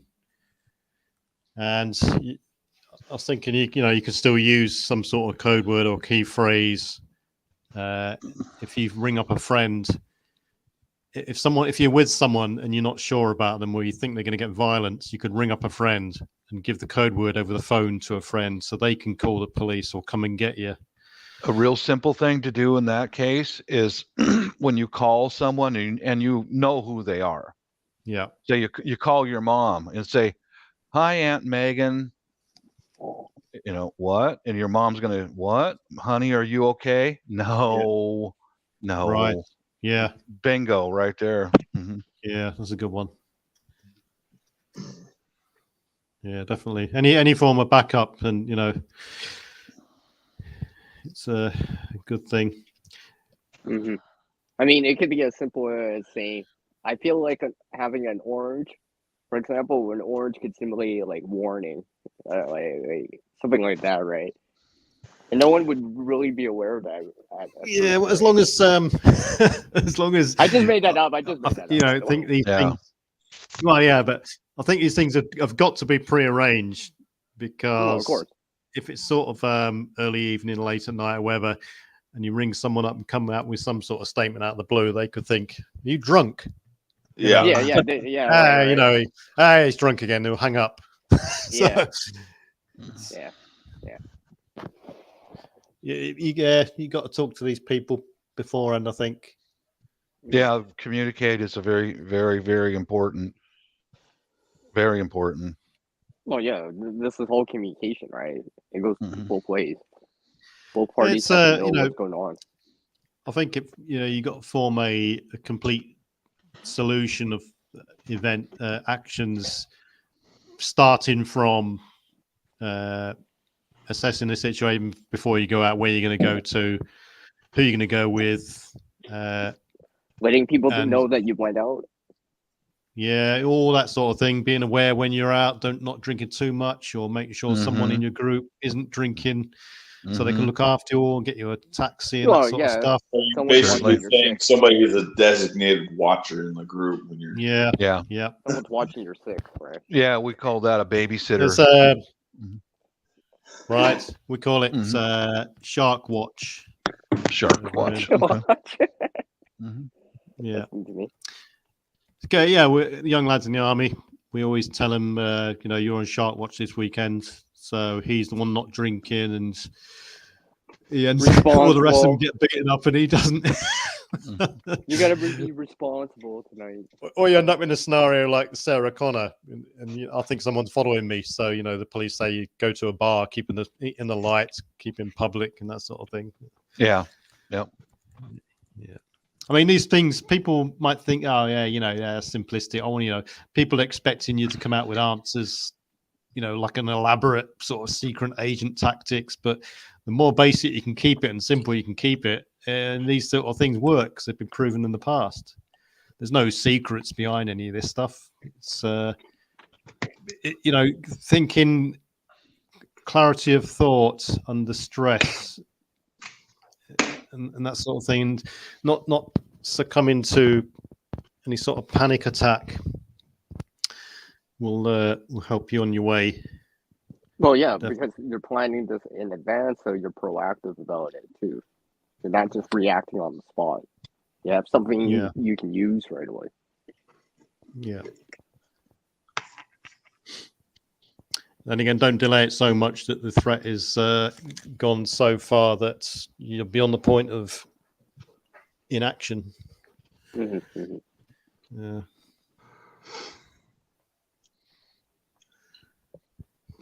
Yeah, one thing that was when my wife and I were in Rome, ran into a situation. We were at a McDonald's and we're on the second floor eating or whatever. Oh yeah, I And remember that story. It was a good one. It's on my channel, and up the stairwell, which is right there. There's a British couple next to us, and then the stairwell itself, and they up the stairwell comes a Pakistani-looking guy carrying like 3 shopping bags, and I was looking at him. He didn't see me looking at him, but his eyes, he was up to something. His eyes were not right, and he walked the hallway between the British couple and my wife and I, and he went to the very back of the room that was against a brick wall, and he set the bags down and he took off. And I remember I said to my wife, I said, that guy's a squirrel or something screwy with him. And she's looking at him, we're both looking at him, and he set the bags down and he's walking towards the other end of the room, and he starts going down the stairs. And I stood up and I said, dude, get your fucking bags. Get your bags. And all he did was stood there and shook his head no, like that. Go pick up your bags. What do you guys immediately think of? Is some guy looks like he's up to some bingo. Yeah, that's what I'm thinking. Immediately a bomb. Yeah. He's already looks guilty of something. And my wife verified that. She looked at him and went, uh-oh. And he would look probably nervous and sweating. He was. And he's going down the stairs, and the Brits that were sitting next to us at the next table says, hey, mate, get your bags. And he just like that. And I go, and I reached over and slapped my wife on the shoulder. Let's go now, now, and we did. We went, and my wife stopped him on the stairwell, and she gave him one more chance. Go get your bags. And we boogied. Nobody else in the whole fucking restaurant saw that other than the British couple who did nothing. Now, if I'm I don't know. People just are not aware. Nothing happened, but think about it. You see somebody drop a bag and walk away from it. Oh, fuck man! I'm out of here. That's definitely not normal, right? Yeah. Right. Yeah, absolutely. Get out of there. I just walk into the room and drop my bag and walk back out. That's not normal. In a public place, and to me, if I was going to place a bomb, that's exactly where I would have placed it, against the brick wall, because the room was on this side of the brick. You understand? The room, the blast would have sent the shock wave across the room and took out as many people as possible. Yeah. Dude, no, get your bag.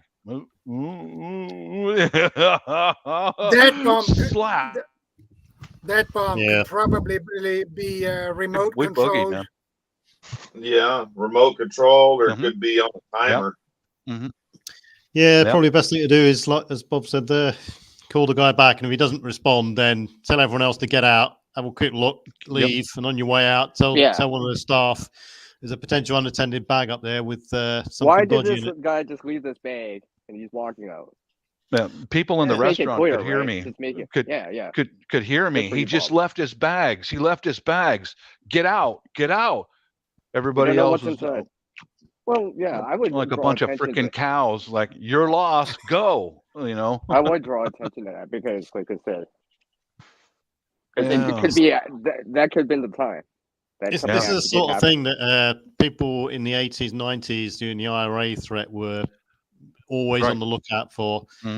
Bags, especially public places, train stations, airports, Yep. things like this. And you know that sort of vigilance is now enforced quite strictly in all train stations and airports, but out in public, people are just these days just ignorant. That's where I learned it, was in the UK. I was riding a train from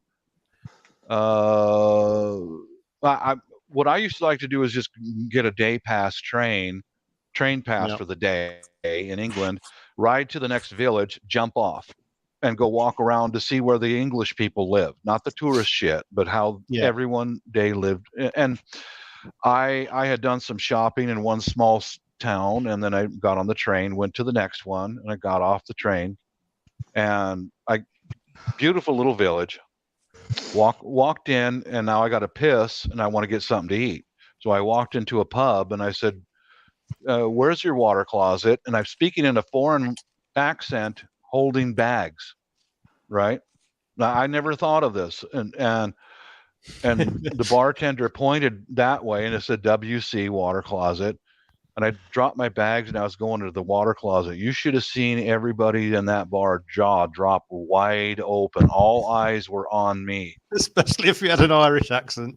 Yeah, you think, oh shit, just sounded like an American, and then dropping bags and going to the bathroom. So I saw them looking at me, and I picked up my bags, went in the bathroom, took a piss, came out, and one of the patrons in the pub walked in and checked the bathroom. Yeah. After I left. Yeah. So apologies to any Irish people out there, but in that era, if you had an Irish accent, everybody looks on you with suspicion. Just as I think this was after 9/11, if you were sat next to anyone with a very big Muslim beard and Muslim clothes, the sort of pajamas they wear, everyone was a bit suspicious then too. Yeah, it's true. I thought there were some of the Indians got mistaken for being Pakistani, because of their dress, wearing turban and everything. Yeah. But I was gonna say, my dad, he was stationed over there in Ramstein Air Force Base, literally like days after they had the suicide bombings, and I guess they had the red. I think they called it the Red Brigade. I think they were leaving pipe bombs behind. Nice. And it had gotten so cold that prevented one of the pipe bombs from detonating, and they left it over there by the BX. Yeah. But when they got there, my dad was like questioning his choice of being stationed over in Europe, and was like, my parents were both asking, did we make a mistake? Because everything was on lockdown. Everybody was high alert and everything like that. Mm-hmm. His first assignment, he's supposed to be communications for the Air Force. His first assignment, he's ended up patrolling the 1836 compound with an M16 machine gun. And he's like, oh, geez. Told me, there are days even until now, he still has nightmares of the whole incident, worrying about actually having to pull the trigger. Well, when we look at get to any country in Europe, and there's a long history of infighting and various breakaway fractions and stuff anywhere, you can even drill it down to English and Welsh. There was a Welsh terrorist organization, they were described at one point, who were supposedly plotting to kill the Prince Charles when he was inaugurated as Prince Charles in Carnarvon, which is northwest Wales, because the Welsh didn't accept him as a Welsh person. He was an Englishman pretending to be the Prince of Wales. That was the argument. So, there was all sorts of, and you can drill it down even further to between counties, and then you go down into towns and this sort of stuff. And then when you drill it down even further into villages and cities and towns and stuff like that, you're talking down to the gangs. So it's a very complex place we live in. Real quick, since you're on the subject, what's the difference between a town and a village? Because like I noticed that village is used a lot more over there in England than it is in the U.S. It comes down to a religious thing, I think. I'll have to Google it in a sec, but my guess is that I don't know. I'm bullshitting. I'll Google it. All we know is you be asking. Seeing it from I can answer that, Doris. Seeing it from is small. A town is slightly bigger, and a city's got a cathedral. True. Okay, Yeah, okay. that's. I was going to put it from one American to the next. Is a village is a wide spot in the road, basically. They've got a pub, maybe a milk and eggs shop, and a bread shop, bread and meat. Okay, you drive down the same road, and then you go to a town. They've usually got a church of some kind, a dozen stores, a little bit bigger, and then you go to a city, and it's got everything. Yeah, a village is like, my God, if you lived in a village out there, no, my God, you're gonna go bored out of your head, man. Everything closes at 4:30 p.m. Good night, everyone. Seriously, you know. I mean, they vary in size, but I think it comes down to religious aspect, parishes and churches and cathedrals and stuff like that. Because we've got the smallest city in Britain is a place called St. David's, and it's in Wales. And that place is less than 3 square miles. So I think it's much smaller than that anyway. But that's classed as a city. See. Mm-hmm. I was gonna say I guess some of those towns I was out and that I had visited or was out on a job for out in eastern Colorado. I guess then if we were to take that setting and drop it in England, I guess it'd be classified as a village. Yeah, because like I kid you not, like one of them they couldn't have had say more than one bar, and they only had one local grocery store. Mm-hmm. And they had 2 motels, but only one was open. Yeah, the classic village here is you got your pub, you got your church, your primary school. Yeah. Oh, the school is small too. The school had like less than 200 students total. Yeah. Like that's K through 12, less than 200 students. Right. Yeah. But the demographics are changing so much and quick these days that loads of shops are shut in, prices are getting high. You're lucky to have a pub these days in your village. Amazon's rolled into town, next day deliveries, all this sort of stuff. So society is becoming more sort of isolated, if you see what I mean. You'll be lucky these days if you live in a town, village, or even hamlet, which is even smaller. Yeah, that you know your neighbours. You can speak to your neighbours, and there's not many villages and towns now where people actually know the neighbour's name, know what they do for a living, or even speak to them. Or even seen them. Well, I mean, I'm going to say I'm kind of guilty of that, but then again, not very many people went and approached me, and I went and approached at least 3 of my neighbors to talk to them, but shoot, my next door neighbor, I don't even know what the heck he does for a living. He doesn't want to talk, so it's like, that's fine. That's cool. I'm not going to make you into a social butterfly. Yeah. I mean, I always say it's good I'm always wary when you look at people. You're walking around town, you're scoping the area, you're seeing what's around, all this sort of stuff. I'm always the people that always ping my radar immediately are the people who don't show any expression whatsoever when they're talking to people, when they're interacting with anyone, or they're gazing around. That's good. Good thing. And this also translates with neighbours too. The neighbour that is never interacting with anyone, isolating themselves away, don't speak to you, minimal sort of interaction when you say hello to them and this sort of stuff. And that could be a good initial key indication of what the neighbourhood's like if you're moving into an area or just about to scope out a place to buy a house and that sort of thing. You want to, you want to move into an area where Welcome, freaking. everyone's talking to to see each you. other and everyone's interacting with each other and this sort of stuff. Yeah. Otherwise, what's the point in being in a neighborhood anyway? You might as well be on your own somewhere. Yeah, I've experienced that myself because we've lived here in this house for about a year now, and the neighbors directly next to us, they're very quiet, and in order to meet them, he even goes out and does his gardening with his earphones on, and he's looked at me and turned his head away immediately several times until I Right. forced the issue. I'm getting in my car. He looked at me and I waved at him and said, "Good morning."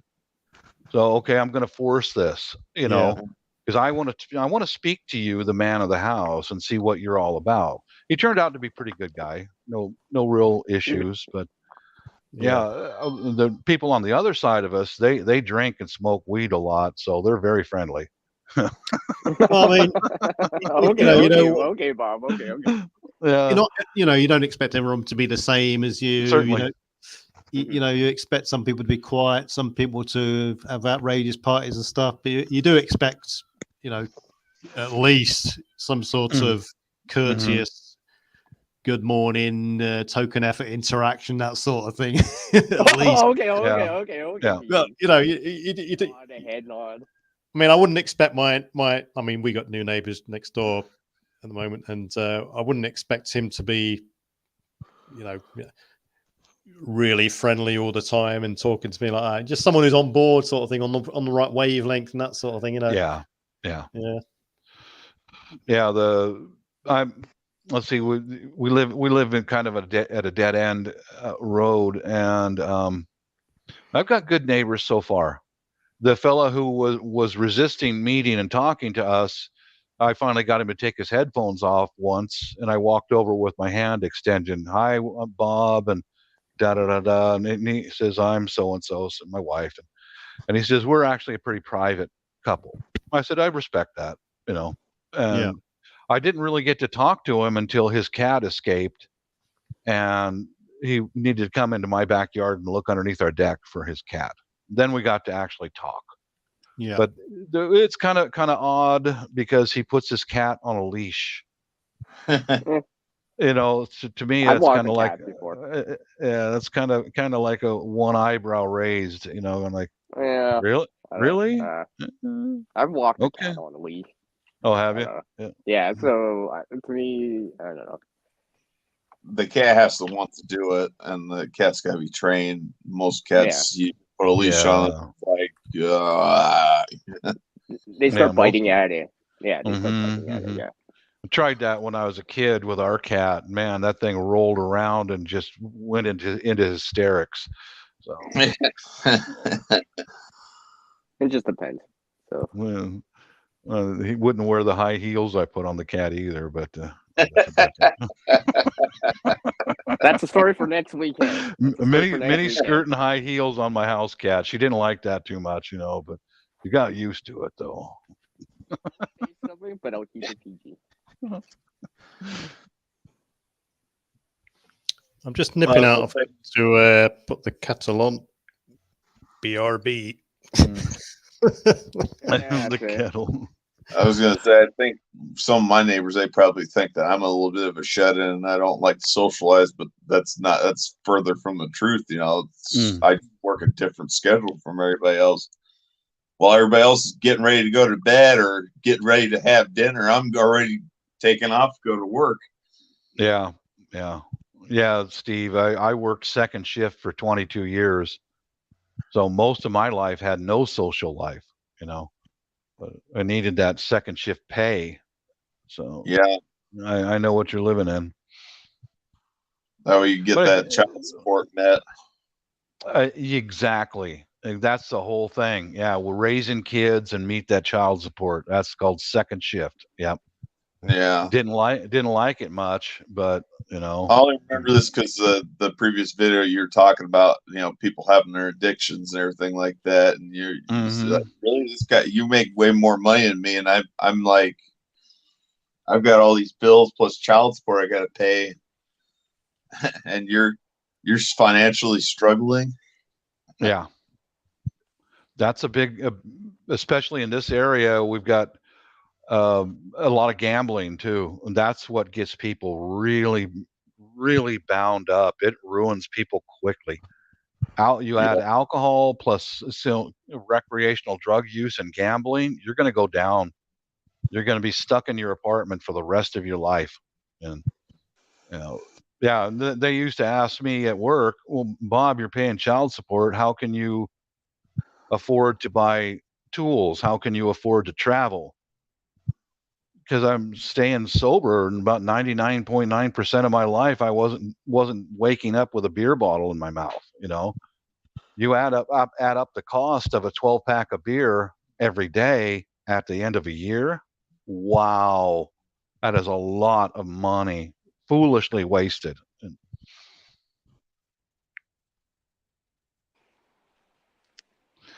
Oh, I gotta add something weird. I showed this flashlight that I finally broke down and ordered, one of these 10 zillion lumen flashlights. Oh, one of those spotlights.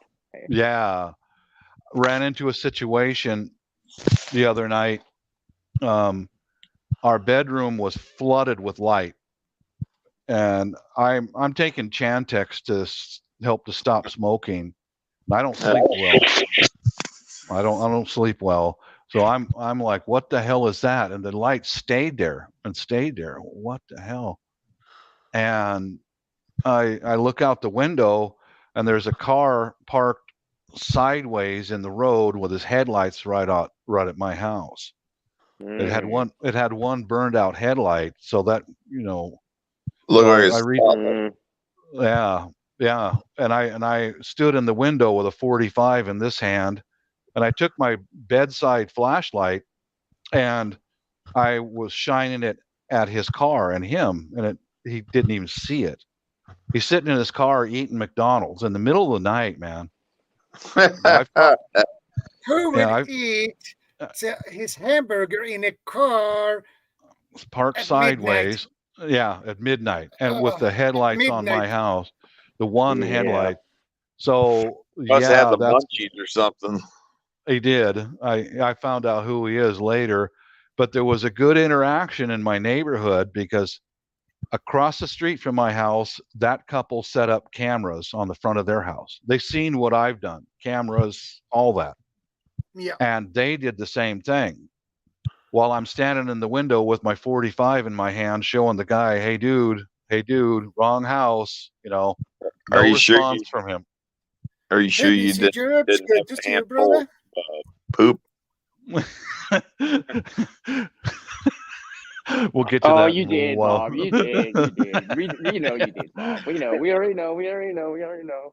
But I saw that you didn't have the strutter shit stick. The strutter. Oh yeah. Oh my god, that was so fucking funny. Someone mentioned strutter. Strutter. Yeah. But I noticed that the house across the street from us, their bedroom light came on, and because they saw that there's a car parked sideways, and I saw their living room light come on. So this time I took my 45 and I'm down on the first floor, and I'm flashing my outdoor lights on and off at them, and my neighbor across the street did the same thing in response. We're watching them too. Nothing happened, but they did meander off, and I found out that they go over to the neighbor's house and drink and smoke some weed together and all that. Yeah. I'm going for a short bathroom break. I'll be back in a minute. Okay. Yep. All right. He'll be back in 30 seconds. We already know that. But that's when I talked to my wife about that the next morning, and I said, I've been looking at a spotlight for a while. I'm ordering it, and just put it on Amazon, and it just arrived today. What's that, Bob? Is it a spotlight for handhelds? Right, because when that guy was parked with his headlights at my house, I took my bedside flashlight and I shined it into his car compartment. He didn't even notice it. Right. Nothing, because he couldn't see it. Yeah. Well, this one right here, I will pretty much guarantee you he's going to see that. Yeah. But I got this tip from a guy who lives not too far from here at a backyard party with a bunch of Filipinos. This is what he used. He said it worked 3 or 4 times to run the crackheads out of his yard. Like that. You know, he said, I said, do you go outside of your house when you use it? He goes, no, I put it against a window and I shine it across their face. And there's no mistaking it. And they leave. So it's like, You've been bingo. spotted. You've been spotted. Yep. I'm noticing now that there's a new sort of era, generation of flashlights, should I say, that are coming out on the market. The LED elements are a lot bigger, and there's 4 of them plus. And they're really huge difference. Yeah. But what's the name of that shit's throwing stick?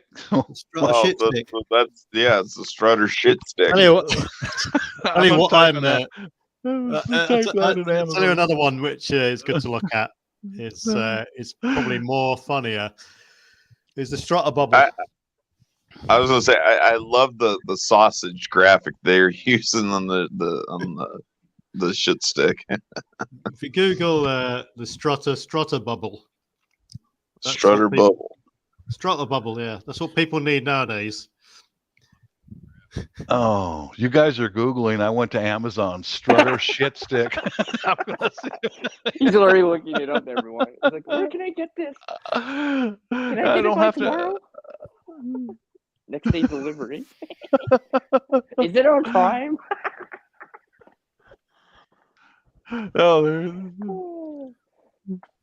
No, darn it. They don't sell it on Amazon. Dang it.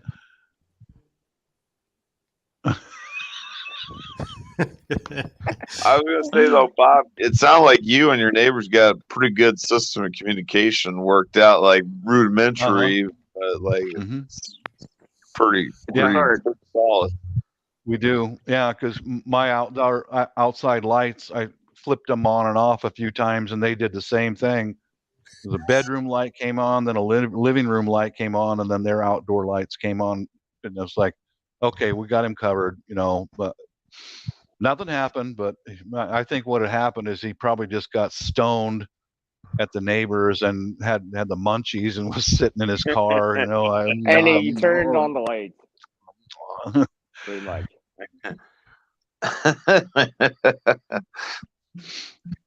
Things like that happen, but you can't always be certain, right? I mean, it's the way it is. Oh my God. I just now typed in shit stick on Amazon, and there's all kinds of stuff. Oh my God. Hey, Bob, are you done bookmarking? Yeah, I put it on my wish list. Hey, Bob, you should do a video on it. Do a video. This is my wish list here on Amazon. You can see the poop stick. Yeah, so I've heard about some of the flashlights before. Just posted the link. That's let's have a look. Equally as hilarious. Oh, here we go. Yeah, here we go again. Put it on the main another Saturday evening with a funny video. We laugh our butts Hey, Shadow, off. you might as well pin the comment. You might as well just pin the comment to the top now. Can you play the video, the link on the big screen there?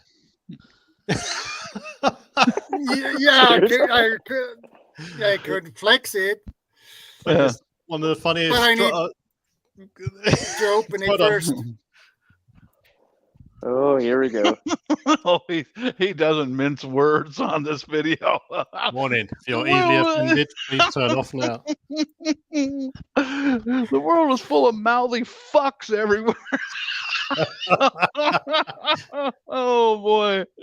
Good night, gracias.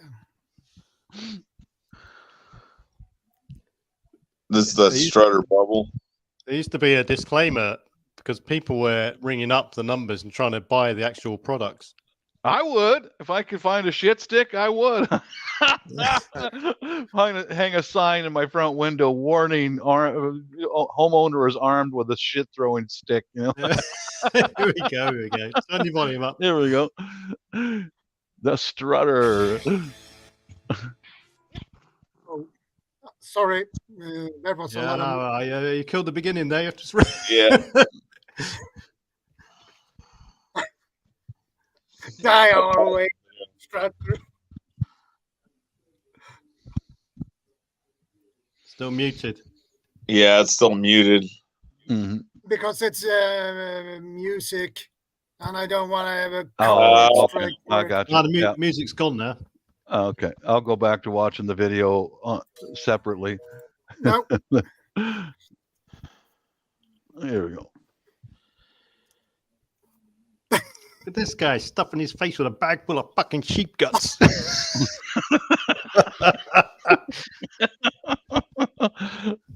Bam. reflect. This is fun to flex this kind of video sometimes. We are.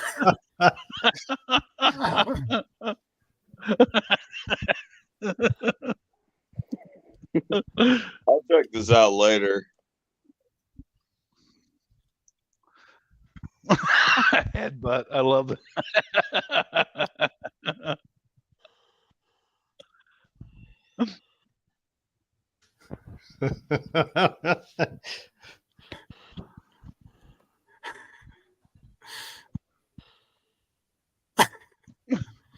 Oh Lord in heaven.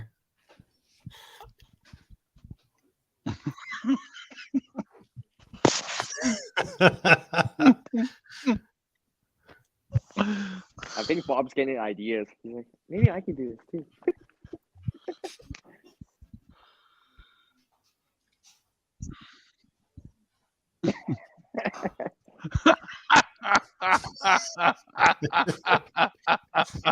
Just imagine just walking around with that. People be looking at you. It's like,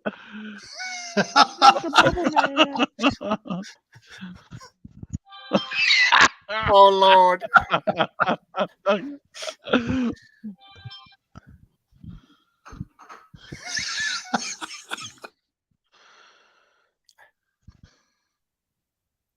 Oh, that is a. He's doing lines of coke and drinking whiskey.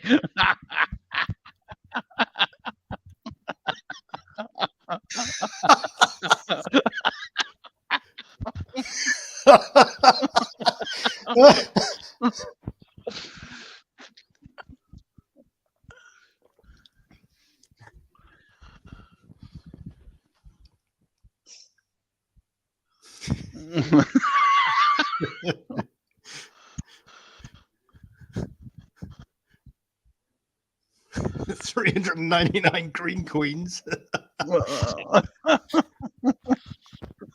get yours now while supplies last. That was make way, make way.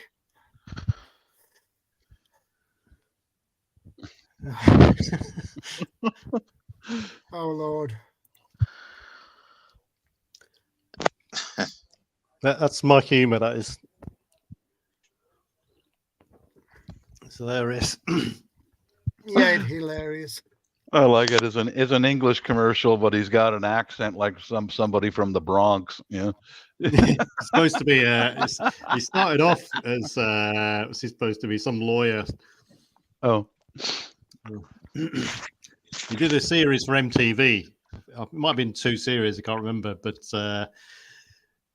when MTV went to the wall, they weren't re-released sort of things, so someone's preserved them on YouTube and stuff. It's great. oh, that's great. Yeah. Do they still have MTV? Is it still around? Yeah, well, yeah. I think so. This is just not, That's good. it's just boring, like reality TV shows, like geared towards people with low IQs and like young, like really super young. Well, they were the pioneers of sort of music videos and that sort of stuff, and they did their they got their moments in history, so to speak, and their place. But yeah. Yeah. Hey, at least Beavis and Butthead. As I say, at least Elon Musk paid them some homage, a couple years ago when he sent a astronaut, figure inside a Tesla convertible out. Oh in yeah, space. yeah. Oh yeah. That's still on its way to wherever, isn't it? It's still out there. I would actually have a little bit more respect if he had actually done that with like an old 1950s Corvette, because I think that in the old MTV video, I think it was a Corvette. All right.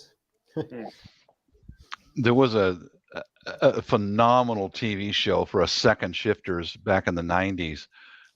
It was the Howard Stern show, not the radio show, but he had a TV show for a while.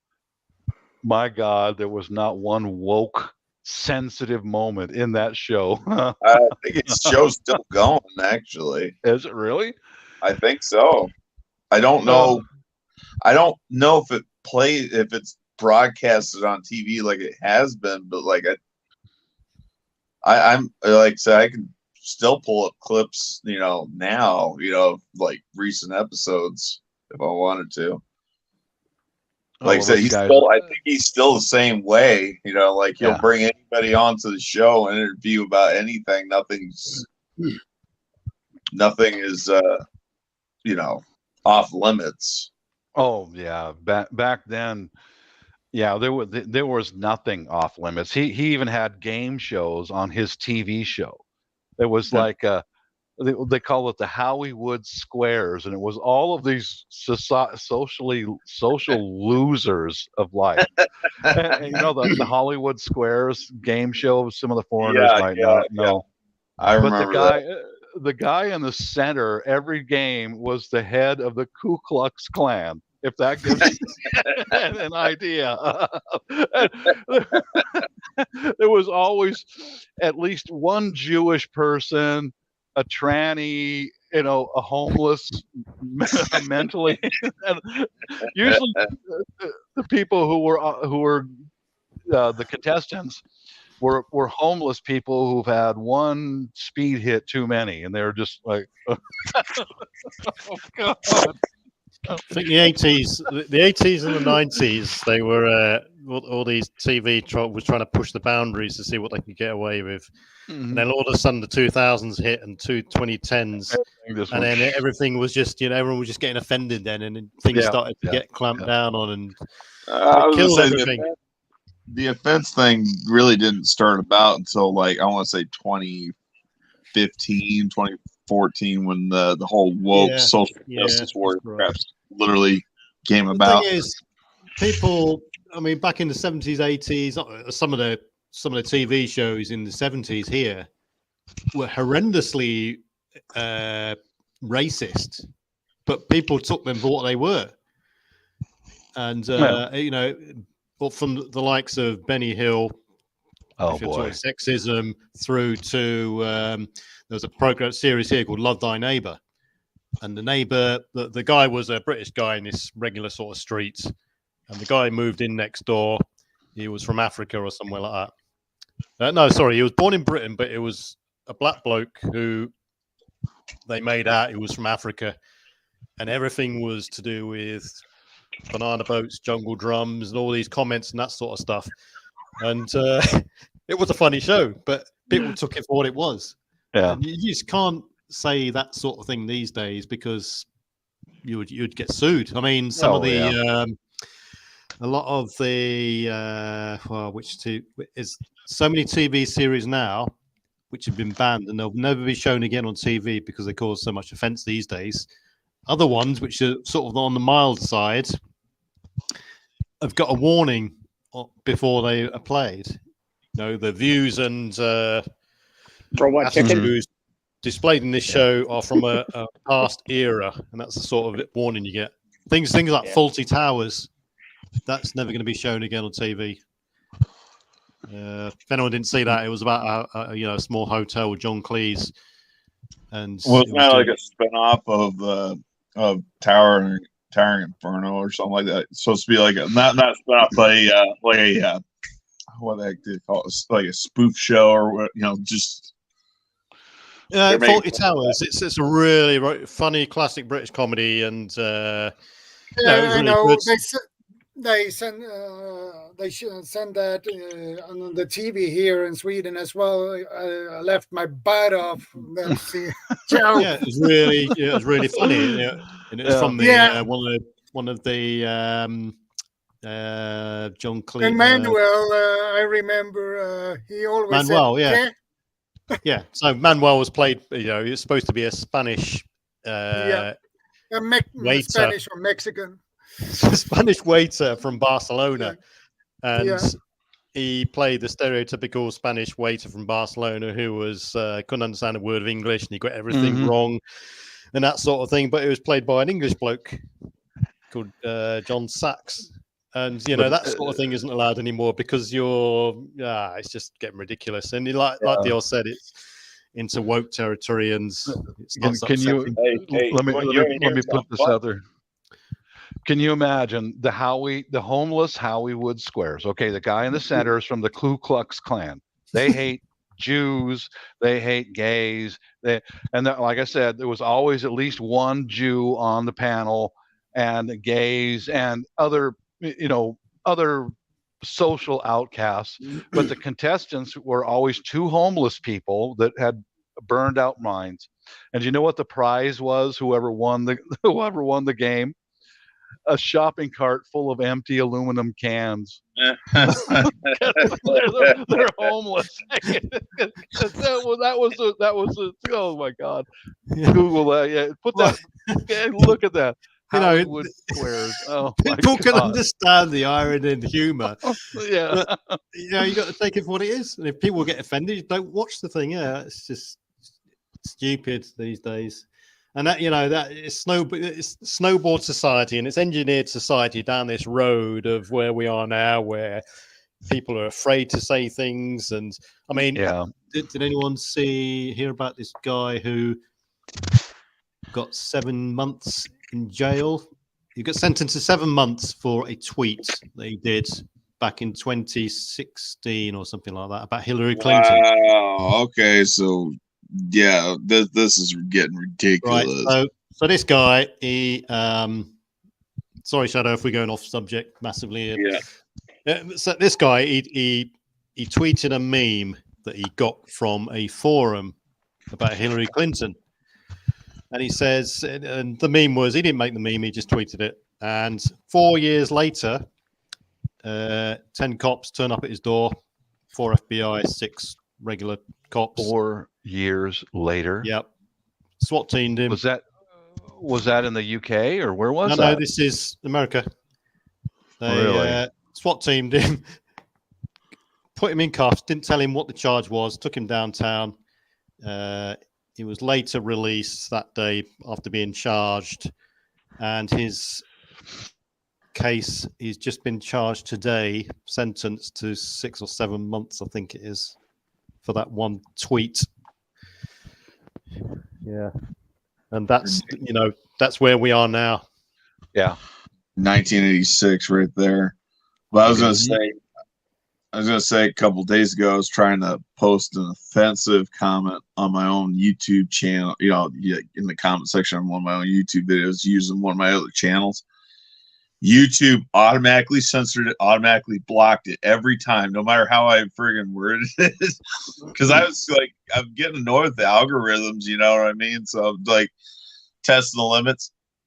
It just immediately just shut off my ability to be able to comment on anything, whatsoever for like a full 24 hours, put me in timeout because I wouldn't play nice. But it's like, it's my own freaking YouTube video, and I'm commenting with one of my secondary channels, and it won't let me do it. Yeah. What kind of this guy? I'll reaction? just say this. Sorry, I'll just say this name. This bloke's name was Douglas Mackey. Mackey. Douglas Mackey. Well, the People's Republic of America. Yeah. So I think back in the days before Elon Musk took over Twitter, I mean, he's trying to shape things where freedom of speech is becoming more. He's trying to get more freedom of speech, and I think he initially said when he bought Twitter that if anyone gets convicted for a tweet that while he's under power, control of Twitter or X, shall I say, then he'll pay for the court fees or whatever it is. Yeah. Douglas Mackey, absolutely ridiculous. I think Tucker Carlson interviewed him today before being sent down or whatever. Well, I guess if the U.S. is going to have a Siberia to send political prisoners to, it would be someplace like Minnesota, maybe in the middle of Alaska or something like that. Yeah, Alaska would probably make a little bit more sense because it's a lot more remote. Alaska. Mm-hmm. A lot more remote. It's colder, longer year round. You bet it is.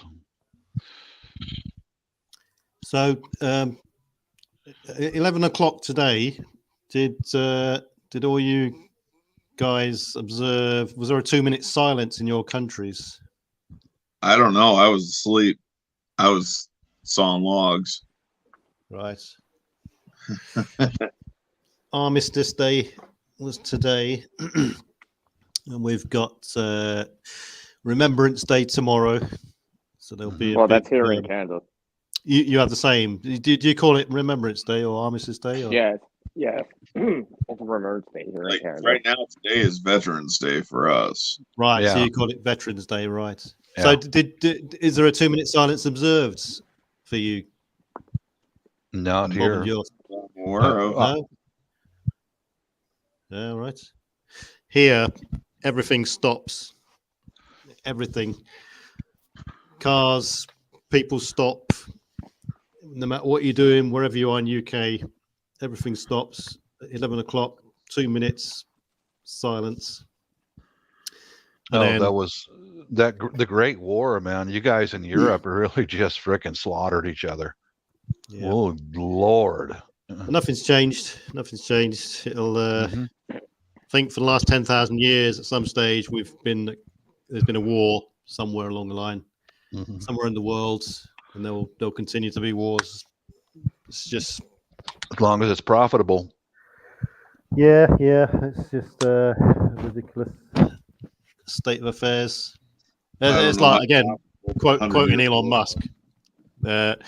Young people are fighting old people's wars for them. Yeah, that's true. And you've got Ukraine and Russia, which just turned into another World War One, basically. You got the young guys there fighting on both sides, thinking they're doing the right thing and that they're getting killed left, right, and centre. And you got the two old guys sat back, just watching it all.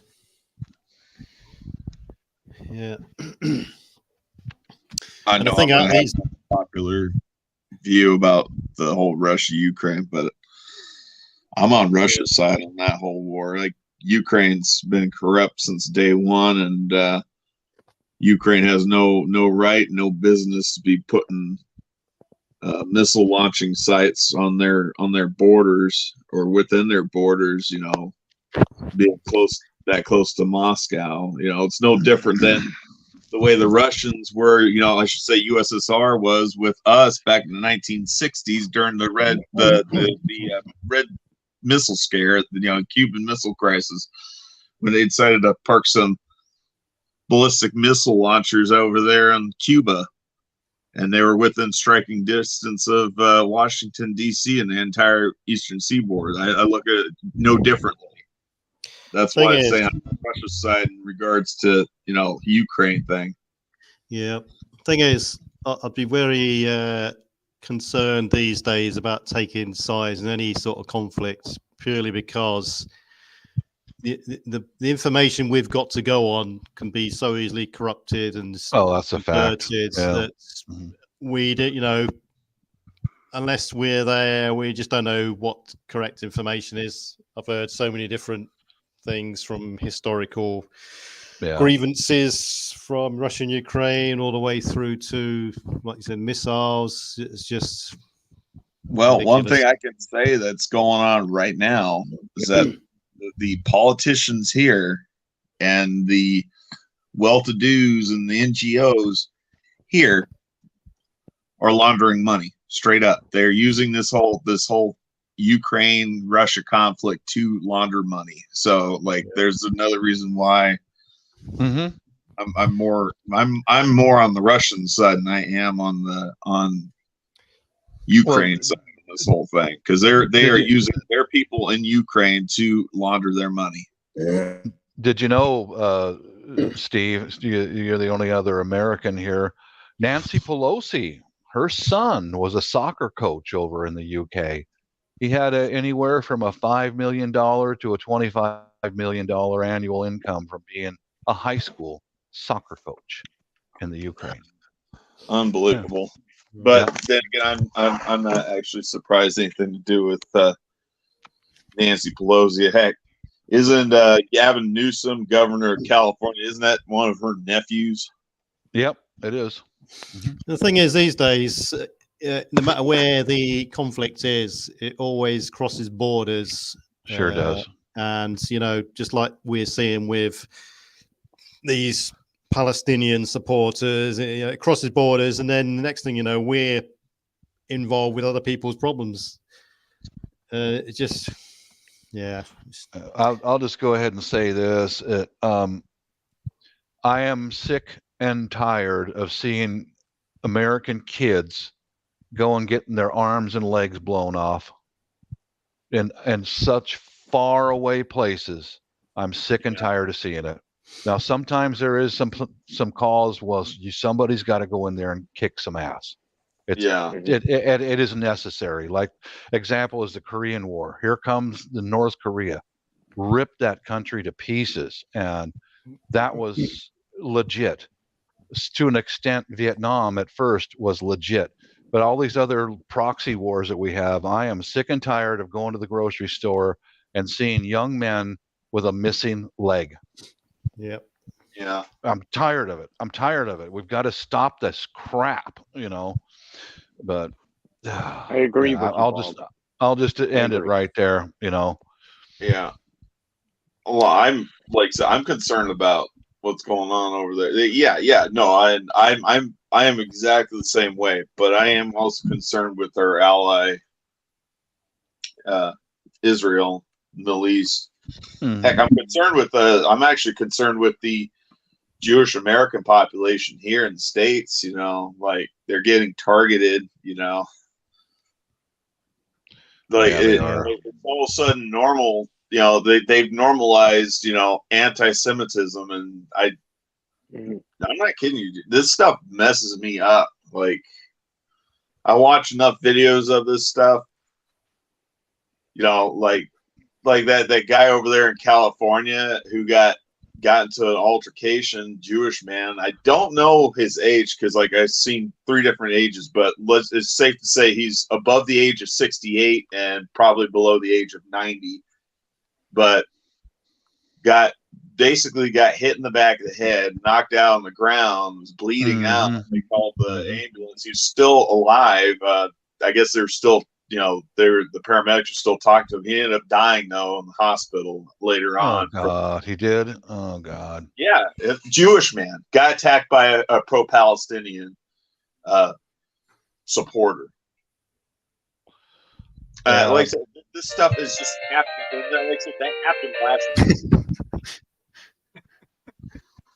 Was that a cold word? That was the music to Worms. Remember that video game, Worms? Is that Worms? It's my driveway alarm. Oh, Neighborhood cat creeping along. Yeah. But I guess I said my piece. I'm just tired of seeing. I see it all the time in the supermarket here. A young man missing an arm and a leg, you know, and it's like enough. But as long as evil, greedy billionaires are making a lot of money at war, it's going to continue. Yeah. And the key word there is evil. Yeah. Or them trying to get their buddies rich. Yeah, that too. Yeah, we're Okay. importing trouble all the time, and it's just it contributes to the demise of a structured society with everyone who shares the same values and standards. That's eroding. It's getting more segregated and compartmentalized, if you like. So all we can do is keep our eyes out for each other and mitigate our own little sort of areas.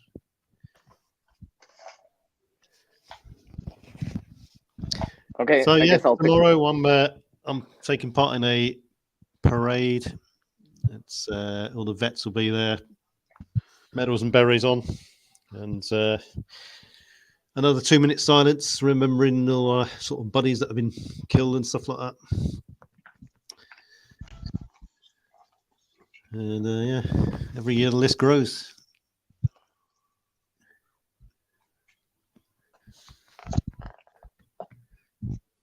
So I mean, all we can do is just live the best we can and do what's right, distinguish and impart our knowledge on others. Do what's right and wrong, no matter where you're from. Yeah. And never forget the people that got us here. Well, yeah, I mean, it's just like they say they gave their today for your tomorrow, and people in World War One and World War Two and everyone beyond that, especially World War One, World War Two. Yeah, it's you know when you deploy somewhere, the stress is involved and stuff like this. It's not a good environment. Stress is on the soldier, but stress is on their family. Well, yeah, you're out there doing a tough job and stuff like that, and you're also thinking about your family getting on back home. And if back home is somewhere in a dodgy area as well, that makes it even worse. Yeah. Mm-hmm. The one thing that does irritate me though is the fact that in America we got a whole month of gay pride, but yet we only have one day for Veterans Day. One day to remember. Yeah, true. One day to remember the fallen veterans, which is Memorial Day. It's like, there should be a memorial month. There should be a month. There should be a Veterans Month, or at least a Veterans Week, or something like that. And it's bad. It's like this whole that whole gay pride thing. It spills all over into May. It spills over into July. People haven't calmed down from their high. It's like, hey, we got Independence Day. Friggin' 4th of July. You guys had forgotten. But answer not patriotic. Thanks for the comment, Terry, in circles. But I've also got to say, it's more.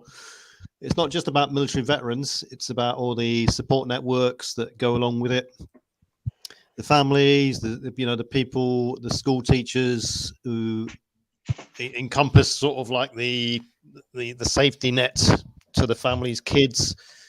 It's about the firefighters, the police, who all contribute to a safe sort of and secure society as much as they can.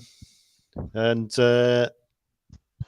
I've got to say, people think when I'm out and about and I talk to someone who I've never met before and they suddenly discover I'm a veteran because I'm wearing my veteran's badge or whatever, not people have got to realize not all veterans have got PTSD.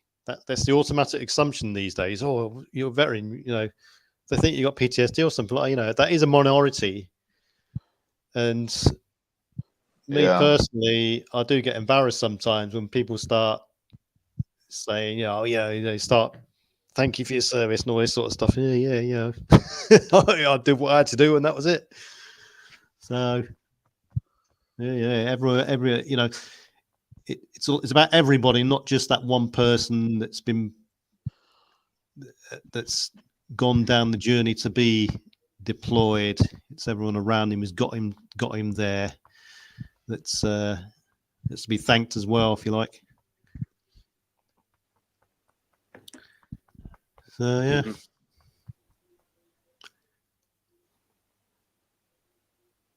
Yeah, I was say. And probably just about everybody here, well, quite a few people anyway, have got links to some sort of military backgrounds.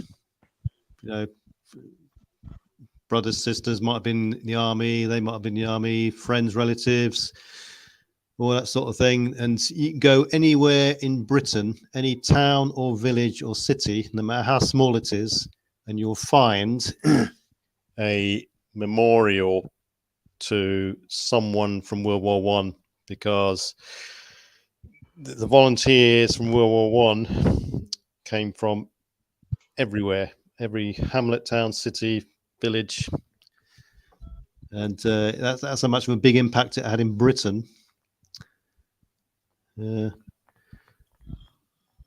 Did you ever see that movie? Like, I know this was based on the Americans that were there, this battalion of Americans that were there. Did you ever see that movie called the Lost Battalion? I've heard of it, but no, I've not seen it. It's pretty good, actually. It's, I'd say there's some good key poignant films out there. What's that? There's some good key poignant films out there, and there might be some historically incorrect and a bit over the top and something like that, but there are some films there which are quite accurate. Yeah, I've not seen that one. No. Yeah, I'd suggest checking it out. It was filmed back in 2001, so it's pretty old. Right. It was pretty good. I watched it. First time I watched it was back when I was in high school. Yeah. And unfortunately, for every one person killed, there's 7 injured. Yeah. And that's the people who they did portray that pretty well. A lot of blinded soldiers, leaving each other. They have their one hand up on the shoulder, the soldier in front of them, and their whole line of them, yeah, they're blinded from, I don't know, either mustard gas or friggin' the shrapnel. Yeah. Okay, now I'm done. I'm trying not to interrupt you guys. Okay, I gotta slide out though. Yeah, I'll just say it's my time. I've got to leave you on that grim note. Yeah. We're going to play the next Trotter video. That will cheer things up. Until next week, everybody. All right, take care, everyone. Later, Shadow. Yeah, catch you later, CR. Right. Bye, Bob. All right, later, PV. Later, Steve. I'm jumping out to Shadow. I'll no problem, PV. No problem. Yeah. All right. So catch you later, CR. Dior. See you later, and see you later, Bob. Later, Bob. I'll probably be dipping out myself, but I'll stay on for a few minutes longer. The only reason why I'm even here is like it was just happens chance I happen to be awake, and it's like, shoot, he's on right now. Now, I got to bed kind of late this morning. Normally on Saturdays I'm usually in bed by 6, but I decided, because I was getting off the road kind of late, I decided to stay up just a few minutes longer so that I would go to Walmart, because Walmart opens up at 6. To take care of some grocery shopping. I had to go buy a whole bunch of pet food for my cat, because I'm down to my last container, and decided I was just gonna go ahead and load down. Get loaded down. You need the food for your cat, or otherwise you will have some issues. Yeah, well, I was just will hear you. That one video that Gil did, live stream, I should say, he did a few months ago. Well, I guess it's been about a month ago. Where he's asking, could you survive 60 days with the grid being down? And that was probably one of the few linchpins that was kind of an issue. If grid was down, it's like my cat would probably run out of food. Well, I mean, he probably would have been all right for the 60 days, but what if it were longer? And that's what I was thinking. It's like I should get him some more food.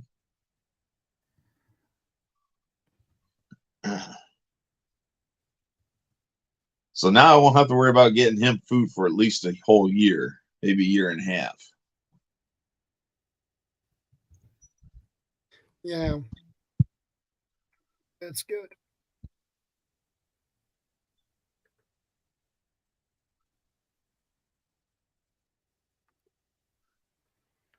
Yeah, the cats need food. They have a tendency to tear the house down if they don't get any food. Yeah. Oh shoot. Or they CR. will bite you. All right, gentlemen, ladies and gentlemen, the code word is walrus. Walrus. So if you've watched this far into the replay of this live stream, type in walrus in the comment section. I don't think anyone would find this stream if they type in I don't know. Like I said, go and check out some. I would actually be really surprised if they find it by typing in walrus. No. Like a lot of, so like one of the guys that I still watch even to this day. In his older videos, he used to have a code phrase or a code word, and he would have people type it in their comments in the comment section of his video, so that he knew that they watched it all the way through. He'd say, just a random word, like Bob said, walrus. So your code word is walrus. If you've gotten this far in this video, go ahead and type walrus in the comment section. That way, I know you can watch the video all the way through. Mm. That's Jonathan Prepared My Channel. He used to do that in his older videos. Do the code words. Mm-hmm.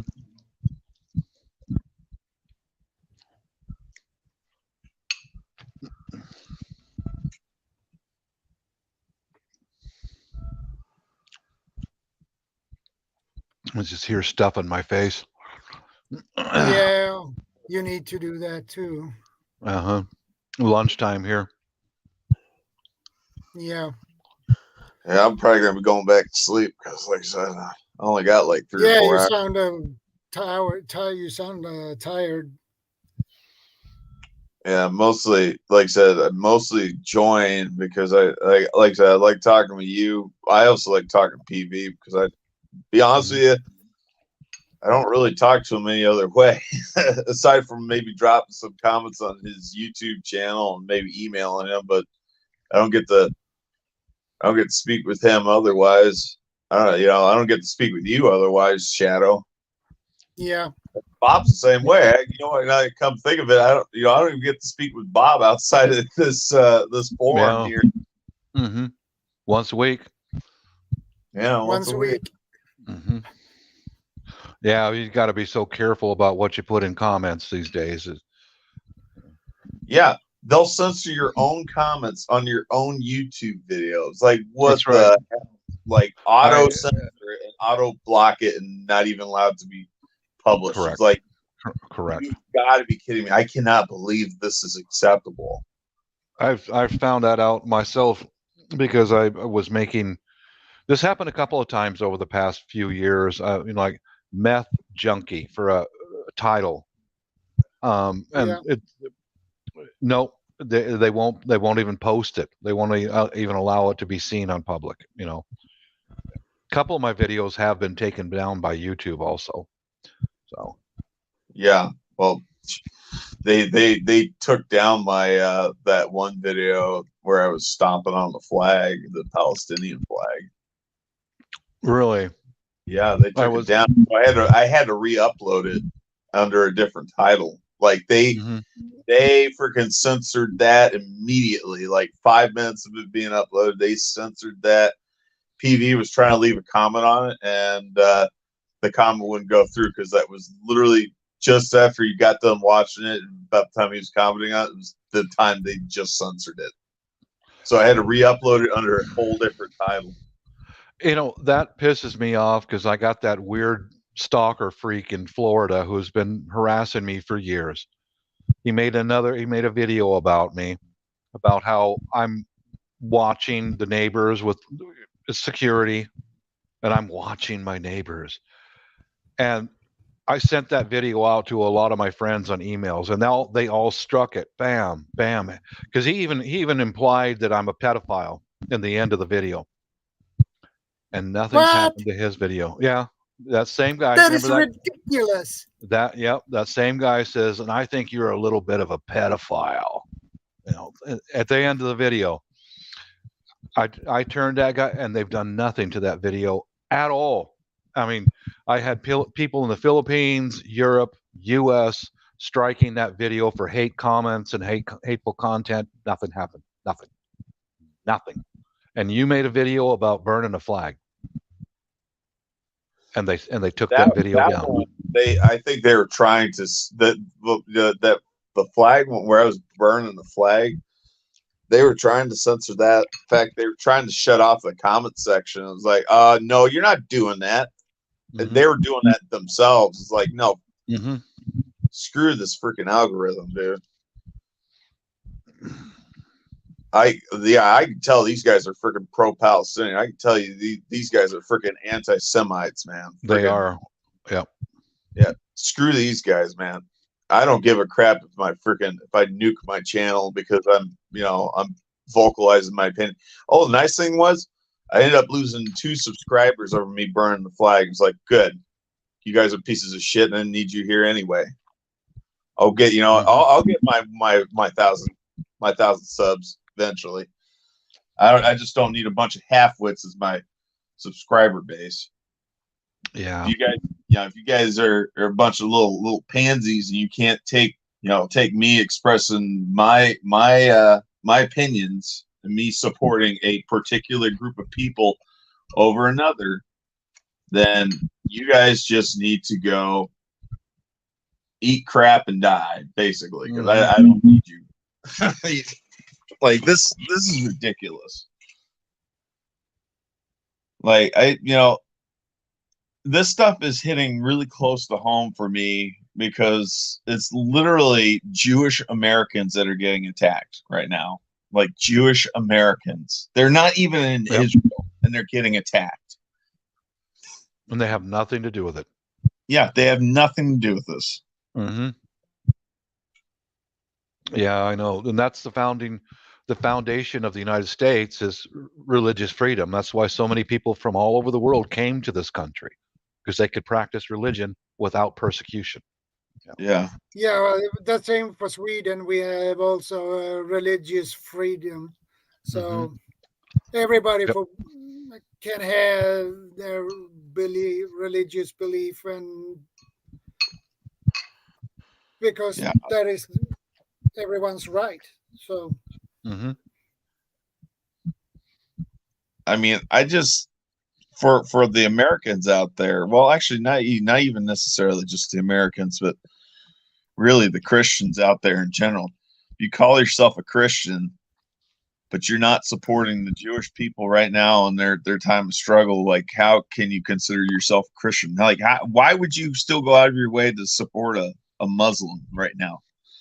Because last time I checked, I don't recall Jewish people doing suicide bombings or Jewish people setting down, bags, loaded down with explosives or with, chemical agent bombs or something like that, and terrorizing people. I don't recall Jewish people gunning people down in the street because of their religion or because other people don't think like them or don't share the same culture or same world views. Like I don't recall that. I'm not saying there aren't bad people that happen to be Jewish, but I mean, if I'm going to weigh my odds of who I'm going to support, some Islamic guy or some Jewish guy, I'm hands down it's probably gonna be the Jewish guy every time, all the time for me.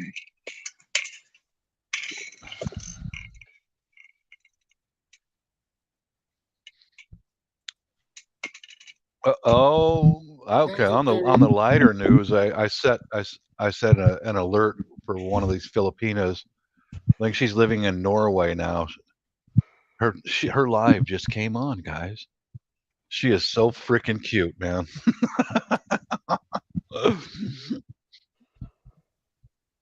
I figured. Mhm. You can keep your hands from a nice Filipino. I love those Filipino ladies.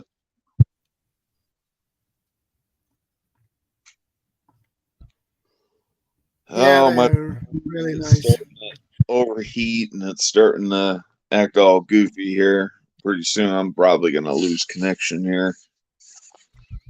I'm surprised it lasted this long. Yeah, you always have some kind of problem or Well, issues. like the last couple times I was talking with you, I was using my laptop, but this time around, I was just using my phone because I didn't feel like Yeah. going with the laptop.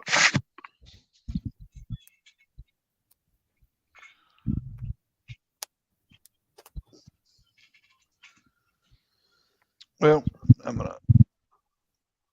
I'm almost completely off the cigarettes now, and I'm gonna light one up here, and then I'll bounce out of here. But yeah, it's one of the reasons why I saw those headlights coming into our bedroom window was because this Chantix that I'm taking is helping with the smoking, but my sleep is really suffering, man. It's awful. Yeah.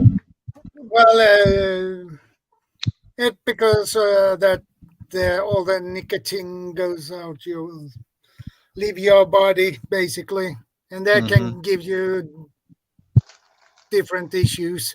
It Like does. Yeah. you sleeping problems. Because you want that cigarette so much. I'm glad I never picked up smoking. I really am. I've dropped let's see, smoking. I've picked it up and dropped it several times over the years. I've quit drinking without any real issues, but that damn nicotine, man. Oh man, it's tough. Yeah, like I said, Well, I stopped drinking before it became an issue for me. So I should be completely off of them by the time we go overseas, because there's a lot of places in the Philippines that smoking is against the law, and I don't want to wind up in a foreign jail somewhere just to light a cigarette. Generally not a good survival plan. Not at all. No. And the problem is if you get in jail for a regular cigarette, you can get stuck in that jail for a couple of years. Yeah. Man, 10, 15, 20 years for a cigarette. No I thanks. don't want to guess what the legal system's like over there in Manila or. Oh God, dude. Yeah. Just go to Netflix and watch World's Toughest Prisons. That's how I learned about the legal system over there. Yeah, like I said, I've seen like Locked Up Abroad. I've seen that series. A lot of those idiots, I'm going for a bathroom break. Pride on themselves, by smuggling in drugs. But there's some cases where some people either got framed or they got taken prisoner. But for the idiots that got locked up abroad because they're smuggling in drugs, like you're lucky they didn't just give you the death penalty. The Filipinos do right away. Yeah. You're dead. You're just dead. They'll kill you. I know they do that in Thailand too. Yeah, but this series shows inside the prisons from all over the world, and the prisoners are anything from a domestic dispute to you name it. And if you've got a lot of money, you can speed things up quite a bit, but most Filipinos don't. So it takes anywhere from 5 to 8 years just to go for a bond hearing. Yeah. Just to go for a bond hearing, 5 to 8 years. Jeez. To see if you can even get out of jail. Yeah. So it's weird with smoking over there. Is like Davao City where we live. It's against the law to smoke in public, but people do it. But you got to go around the corner and kind of hide. Nobody rats you out about it, but you've got these little designated smoking areas around the city that you have to stay inside the ropes and all that. When I'm at home, it's not an issue. I can smoke at home all I want. Same with drink at home all I want. Reminds me of all the gazebos they set up over there on sub base in Groton, Connecticut. The wooden gazebos they set up, those, you know, they had smokers poles. That was the designated smoking area, and you weren't allowed to be smoking anywhere else on base. Oh, yeah, that's similar to. I don't think anybody got a ticket if they're caught smoking out in the open, but that was the designated smoking area. It was like heavily encouraged that if you're a smoker, you must smoke at the designated smoke areas. Smoke. Plus, they didn't want all the cigarette trash, the cigarette butts all over the place. That's true. A lot of people have no discipline about that. You know, I field strip mine, you know, till I get next to a trash can and throw it in. But yeah, they also in Davao City they also have a law against drinking in public now. But at Christmas, the family, we'd sit outside the family's house and have a few drinks because they back off on that on Christmas time, you know. But it used to be you could, on your front porch or on your lawn drinking. Yeah, they don't want you out in the front. You can drink inside your house all you want, or kind of around the back, but not out front. No, they won't. They don't allow that anymore. Because it used to be I could walk down the street in a normal barangay and you'd see, you know, everybody sits outside at night over there. It's just so freaking hot. And you see both sides of the street lined with little tables of people gulping down beer, you know. So they crack down on that. But I mean, I know that's pretty much been kind of the same way here in the U.S. because, you know, you still get a public drunkenness. You know, like a lot of places you can still get, like it's still on the books. You know, they can.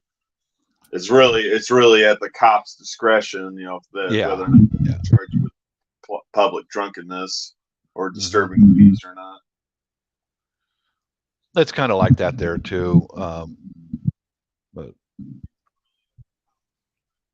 as long as you're not doing something stupid, the police aren't even going to get near you. They just drive right by. Like, you know, we got to go.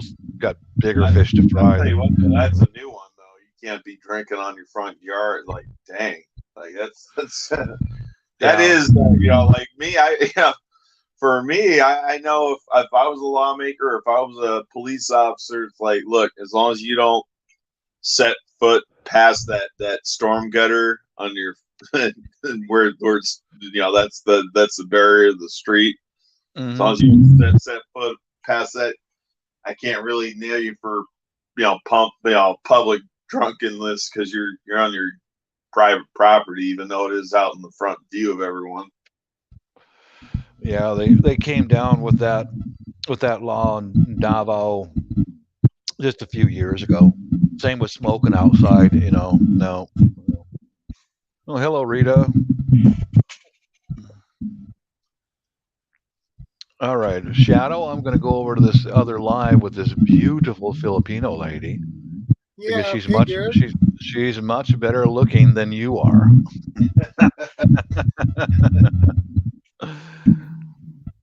Well, I hope we got some information shared out among people on YouTube about code words and things to watch out for, you know. Yeah, I hope so too.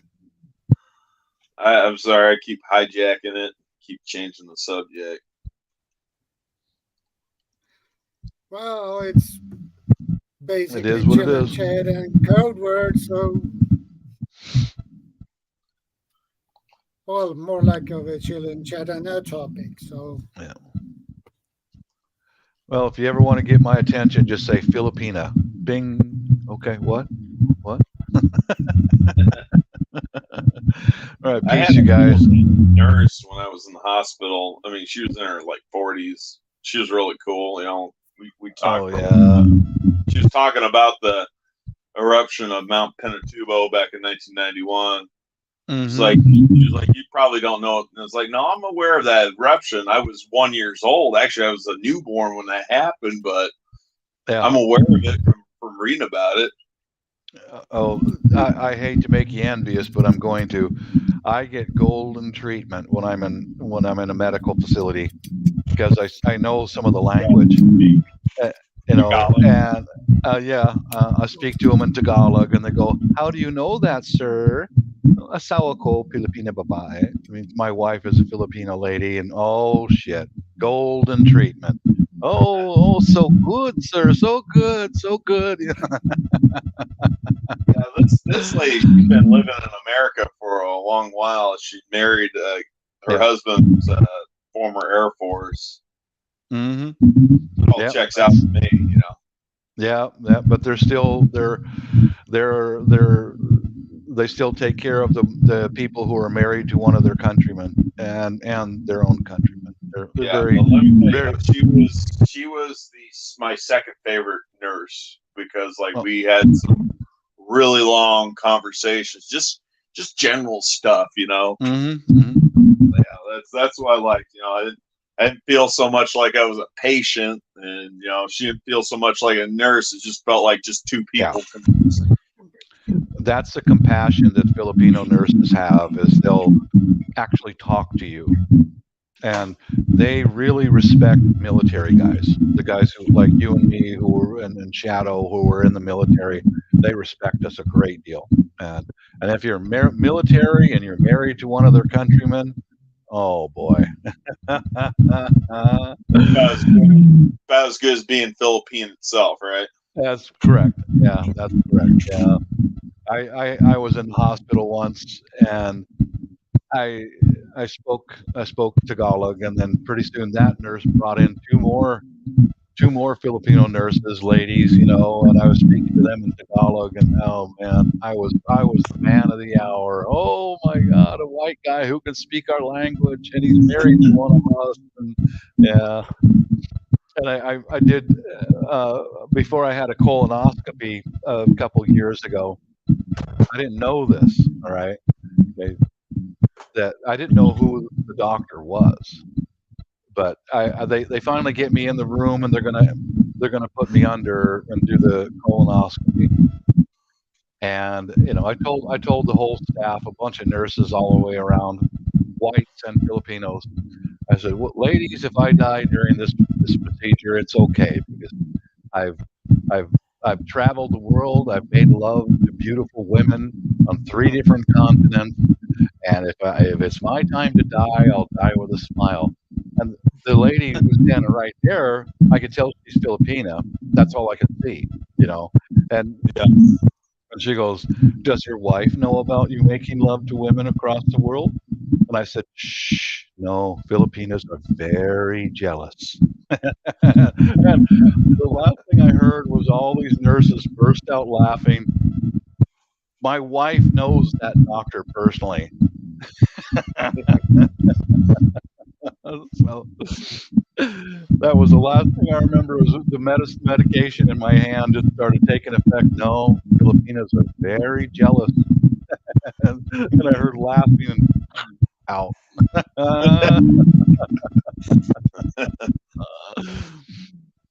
Yeah, they might knock you out with knockout drops. Yeah, I didn't know that she knew my wife. I didn't know the doctor knew my wife. But apparently my wife got a text message. They're that close. Oh, he's fine. He's in the recovery room. Watch what you say. You never know. It's always the short foreign women.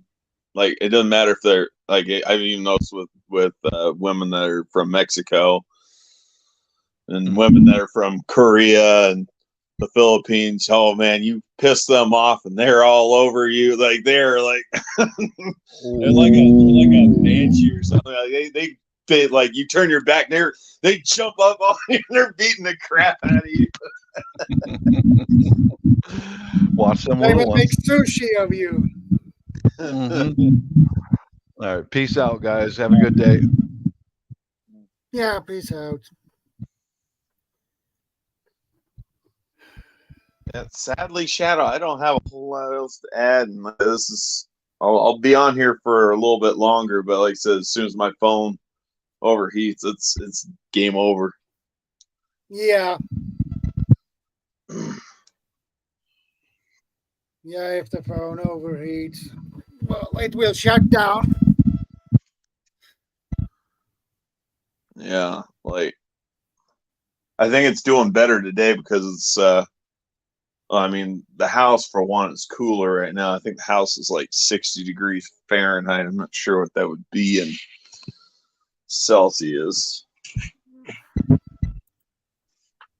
I have no idea either. Yeah, one second. I'm gonna pull out my converter here, my calculator. That's 15.5 degrees Celsius. Yeah, so it's about 60, maybe 64 in here. So, like I said, the phone is staying cooler longer. I'm surprised I've lasted this long. Have put it on ice, but I tell you what, it's not really taking a phone. It's not really taking a charge too well right now. Like I'm using up more phone battery than what I'm putting back in.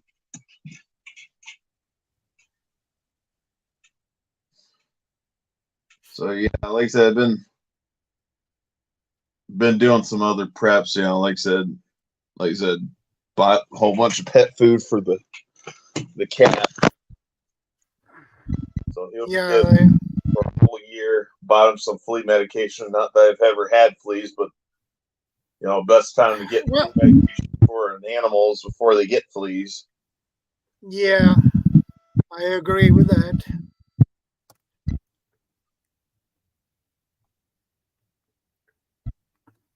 Yeah, a little bottle that I bought was like $14. A little spray bottle, flea medication, $14. I thought about buying him too, but it's just like, yeah, I'll buy another one maybe later. I don't foresee getting fleas anytime soon, but you know, you never know.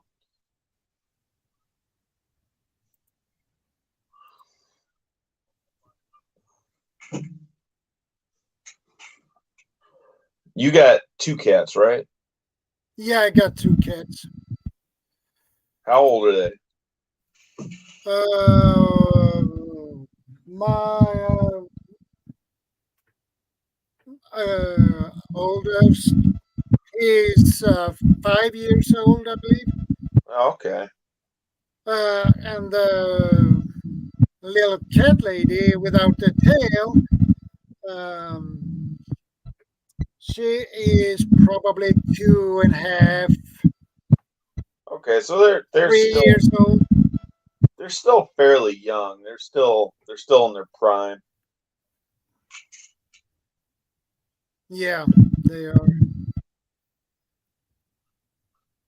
Yeah, last October, my little boy turned 2 years old, so he's already an adult now. Yeah.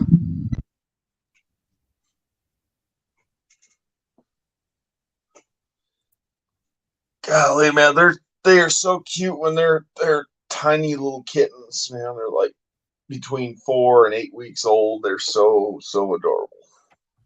Yeah. I like cats and dogs, but when you're living in an apartment, it's easier to have cats. Yeah. Because I don't have an elevator in my apartment, up to my floor, so we only have stairs. So if you have a dog, that is not good for their legs or hips, or if they have to walk down the stairs. Yeah, I would imagine walking down is a little bit more awkward than it is walking up the stairs. Yeah. Because all your body weight's being shifted towards the front. Yeah.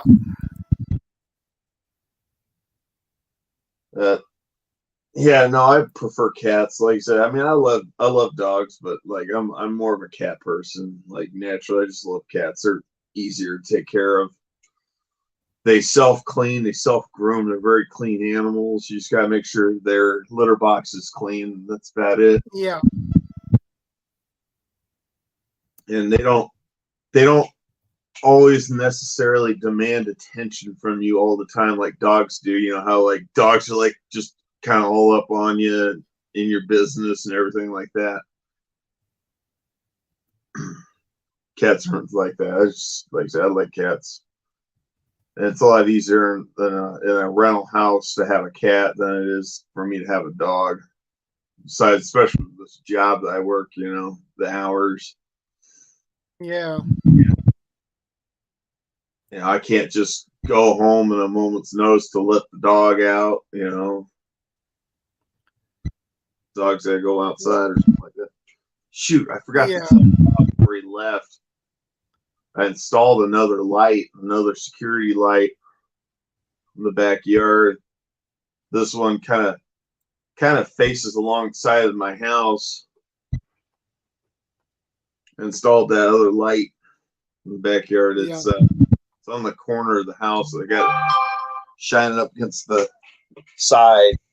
My roommate already told me that light is really, really bright. And he's like he was telling me like he woke up and he's like he was actually worried that he'd overslept, and he goes to check his phone. He's like, oh, it's only like 4 a.m. But like I wanted it to shine along the house, not because I'm trying to irritate him. It's just because I don't want people being able to sneak up in between my house and my neighbor's house. So put that light up. Good point. Good point. And I'm not worried about the light bothering my neighbor, because the only window that's on his side of the house is actually inside his garage. So, you know, he kind of benefits because there's nobody kind of sneaking along the side of his house, because, like I said, kind of got the light shining between our houses. But I'm just trying to prevent people from being able to hide, you know, being able to hide in different places in the yard, in the house, and be able to sneak up, be able to peek through windows without being noticed.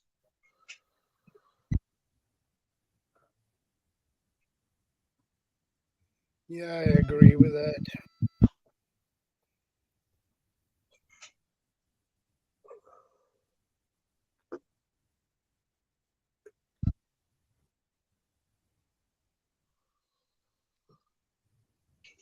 What we got going on in the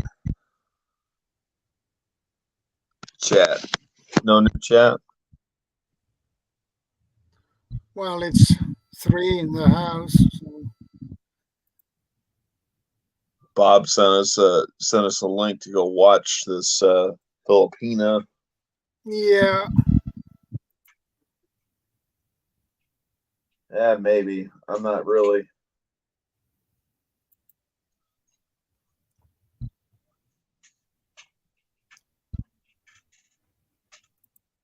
I'd rather just stick around here for now. Yeah. Until my phone dies. Yeah.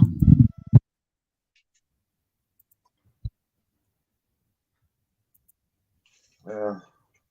Well, we will know when you. By the way, I was gonna say, I seen your video with the MREs. By the way, the new video. Yeah. Yeah. I just didn't get a chance to leave a comment. But I was gonna say, I'm willing to bet you some of the components in that MRE, those XMREs that you got, are probably some of the same components that were sourced from, you know, regular government issue MREs.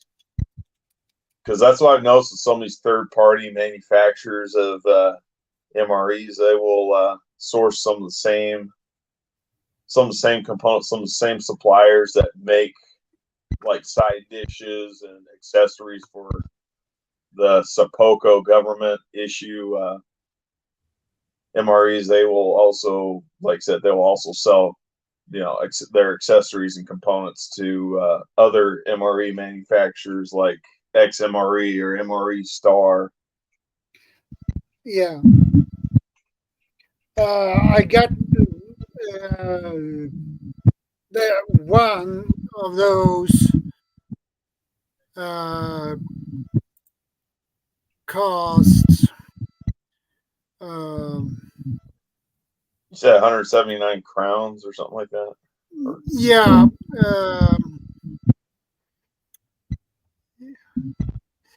Yeah, exactly.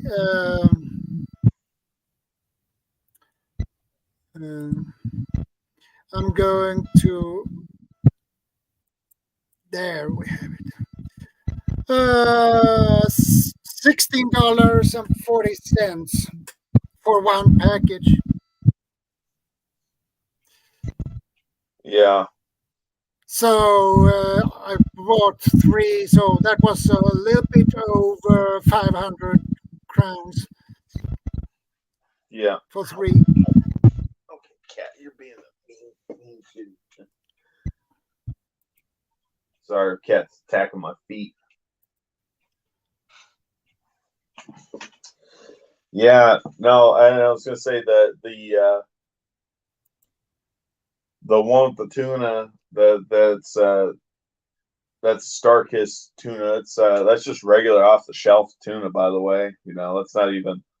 But believe me, the tuna MREs I've had, I think they used either Starkist or they used. I'm trying to think. No, I don't think they used Chicken of the Sea. I think it was Starkist for the actual government issue MREs. Yeah.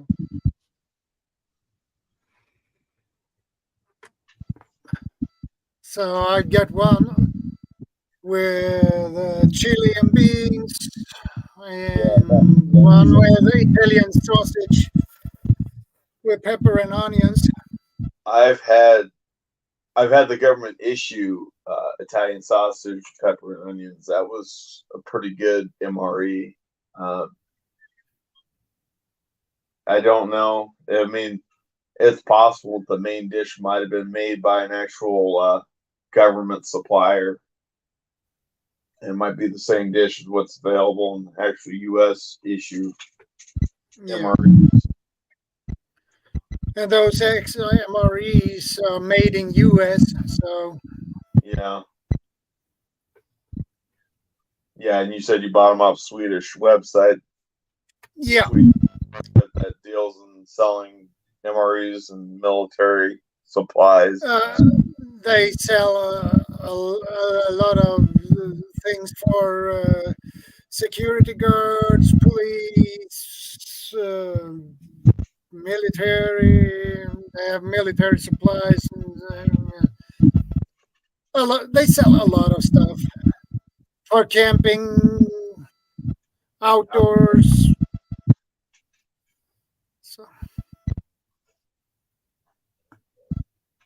So that's pretty nice.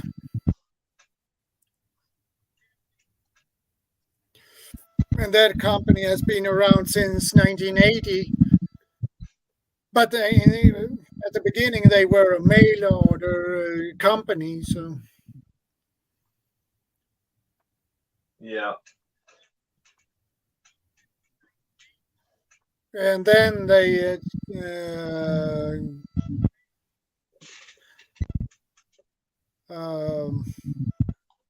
turned over to be an online store.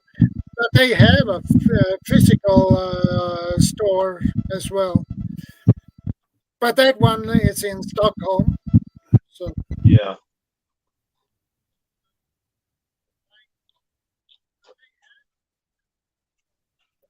So that one has been around for a long time. And they have they deliver it pretty fast too. So okay. Yeah, they have a 1 to 3 days delivery. So they just shipped that away on Monday, and I got it on Wednesday. So that was pretty good.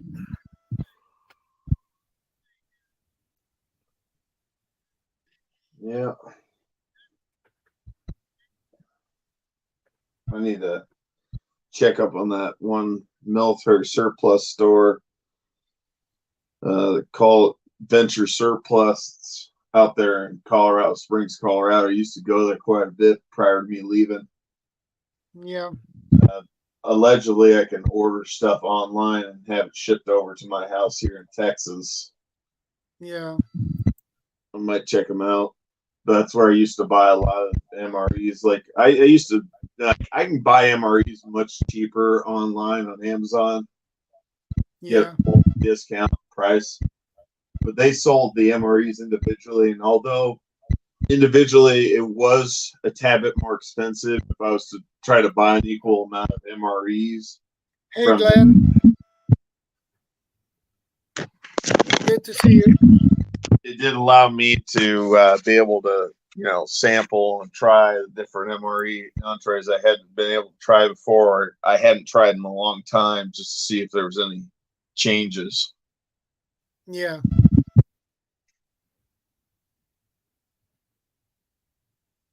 They have a tendency to change things Yeah, after a while. I've noticed with the US MREs, they revise the menu about once every 1 to 3 years. Like it's not really like a full revision. What they do is they'll change out the case menus from different production years. So like some production years, they'll actually have the MRE pizza inside the case menus. But other years they'll have it replaced with like what they call it, like steak patty or something like that with pepper jack cheese, something like that.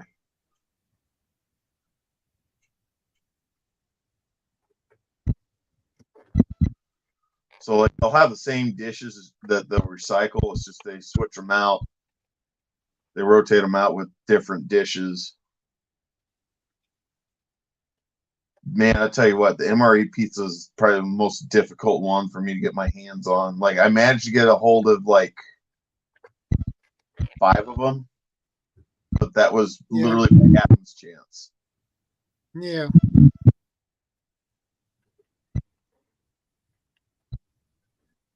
Ironically, I gave 4 of them away to friends. Yeah.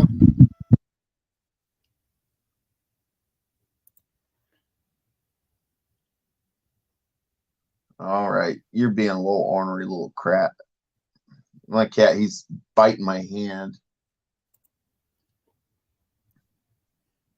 All I wanted to do was pet you, and you're just biting my hand, you little meanie.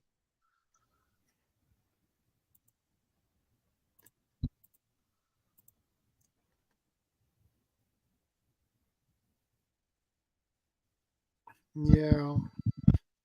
Probably he wants to play or something.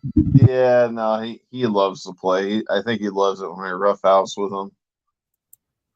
I mean,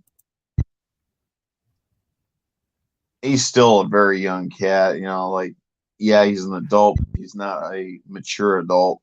Like this is, yeah, it'll take him at least a year or two longer before all this pent up energy finally just disappears, and it's like, what happened to the young, energetic kitten I brought home out 3 years ago?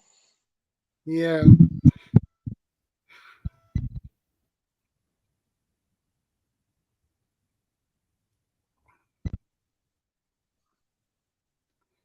They have a lot of energy, cats. Ow, ow, ow, ow. You bite a little hard there, cat. I don't mind you playing, but geez.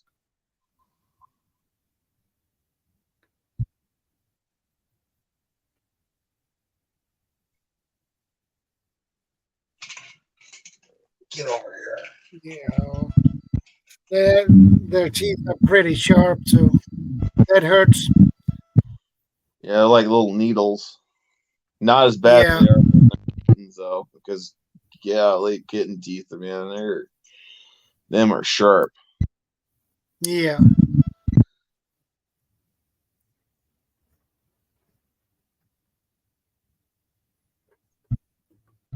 And they don't know how hard they bite either, so they think they are gentle, but on us it hurts.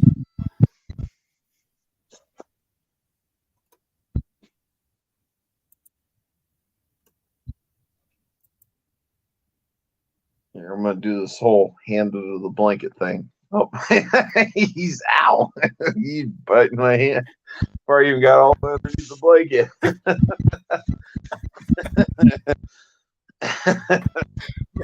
Now he's grabbed my hand with his paws and he's rolled over and he's clawing the hand up. Ow! Ow! Ow! Ow! Yeah.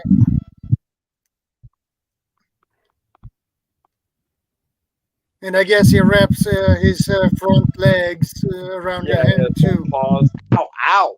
Ow! And then the back legs comes and they begin to do like this. Scratching away. Yep. Yeah, you know, Yeah. you know the cats way too well. It's painful for me. He when he bites down, he kind of likes to crunch. Try to crunch with his jaws. Like no teeth. Teeth are painful. Yeah. Yeah, they are. You're just gonna keep being an ordinary little kitten, aren't you?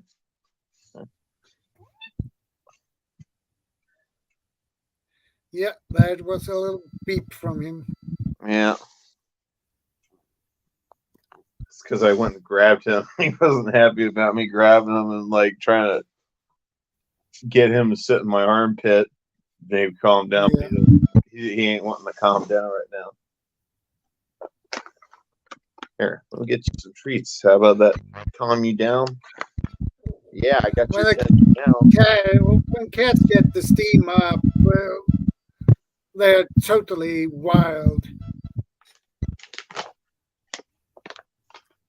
Got his attention with the bag of treats. Yeah. Yeah, we usually buy some treat for our cats too. The treat we buy for them is called Crunch. So that's I'm not sure if I've seen that or not.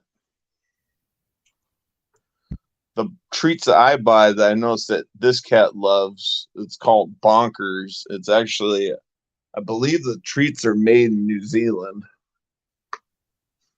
I find them over at Walmart. yeah, as long as he likes the treats. So. Oh, no, never mind. It's not made in New Zealand. No, it's made in the EU. Yeah. Although it is distributed through Auckland, New Zealand, and El Segundo, California.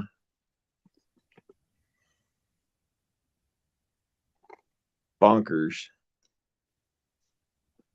You're acting like these are drugs or something, man. I'm gonna set these down. Yeah, especially if it's catnip in it. Yes, there is catnip in these. These are catnip, chicken, cheddar flavor. Well, that will make your cat high for a while. He's already like I'm bad, but I've got him addicted to cheese. I did that to him when he was a kitten, so he's addicted to cheese. One of my cats likes cheese too. So Yeah, like he'll eat like he loves the spray on cheddar cheese from a can, but he'll also eat regular cheese too. okay.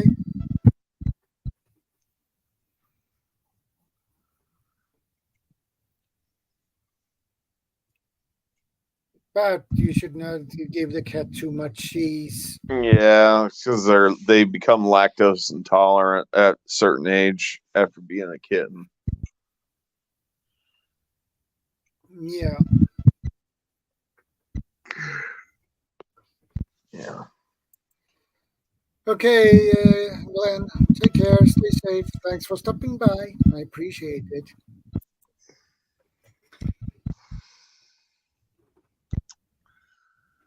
How to garden.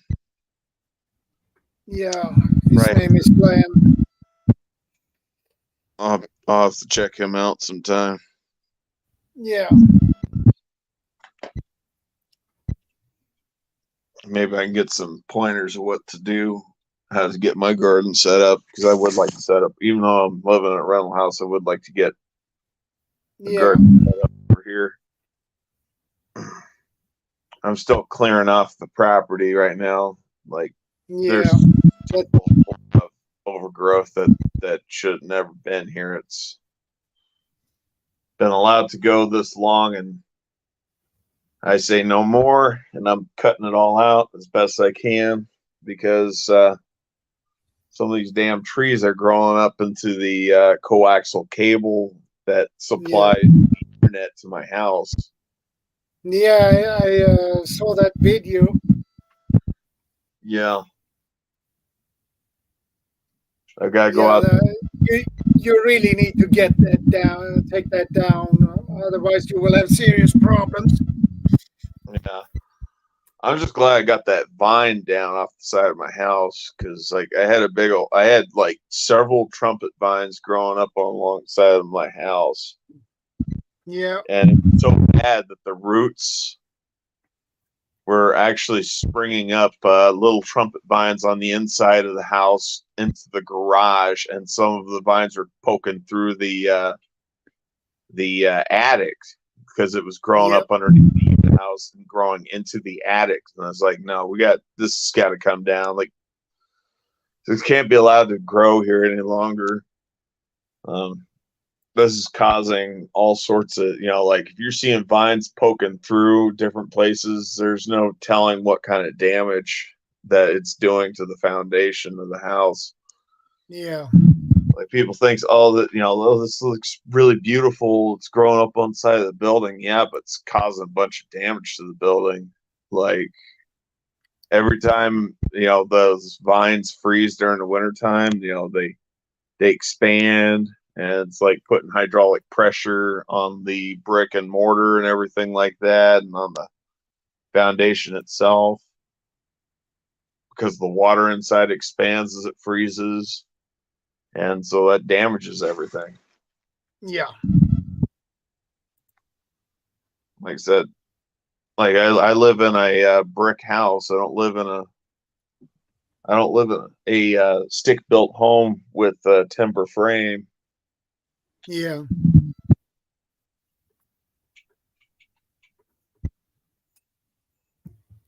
I freaking hate trumpet vines. I mean, yeah, they're beautiful and everything, but holy crap, difficult as they're difficult as hell to try to eradicate. I guarantee you, like come next spring, I'm gonna have to go out there and start torching them as they try to grow back. I got this big old weed torch, propane torch that's attached to a propane grill bottle that I use to torch weeds and clean up anything that's growing up in the sidewalks and any of the grass and brush that's growing a little too close to the house. That is one positive thing about having a brick facade on the outside of your house. You can use the propane torch and not have to worry about burning the siding because it's all brick. yeah.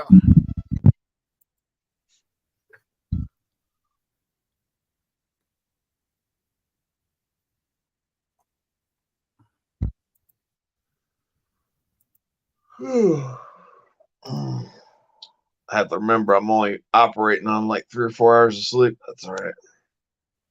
Yeah.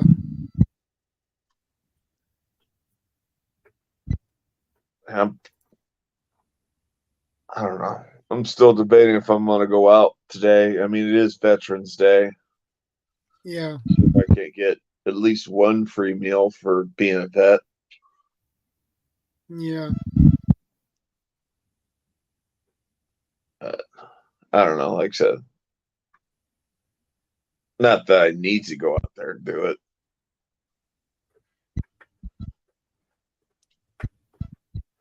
It is nice though. Yeah, I don't know it if they is. do that over there in Sweden, where they'll. I don't We know. have we have a Veterans Day, but that is in May 29th. Okay. Do they have restaurants that'll give free meals out to veterans? Not really. Really? Not really. That's one thing that a lot of restaurants here will do. They'll on Veterans Day some of the restaurants will give out free meals. Fazoli's, which is a fast food Italian restaurant chain over here in the U.S., they give out spaghetti meals. Applebee's will have like a menu of their own. Applebee's is kind of like a kind of a middle to upper echelon, bar and grill type restaurant. They'll give out like burgers and other items for veterans on Veterans Day. I don't remember if Olive Garden does or not. No, they do actually. Now I think about it, because I did go to Olive Garden one time. Olive Garden is a Italian restaurant chain. It's actually that one's not fast food. It's actually kind of a fancier restaurant setting. I think Chili's does. So yeah, there's a few restaurants out here that'll give out free meals for vets. But that's like I said, it's on Veterans Day only. I don't know. Any of the places over there do veterans discount or military discount? No, not what I have heard of anyway. So yeah, over here, if you can prove that you're a veteran, a lot of places, heck, even a lot of the stores and shops, they'll give you like anywhere from like 5 to like 20% off on your store purchase. Most of the time, it's like a 10% discount, which is kind of nice. That is a pretty good discount. Yeah. Well, like for me, it's like, yeah, it's enough to cover, basically the sales tax essentially. And so it's like, I'm not paying that in sales tax. Yeah.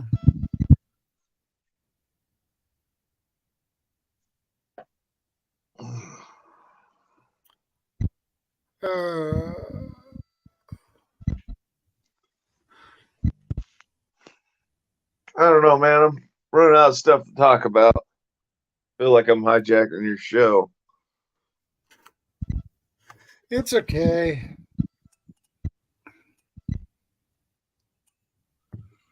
So what do you got? What do you got planned for the topic of next week?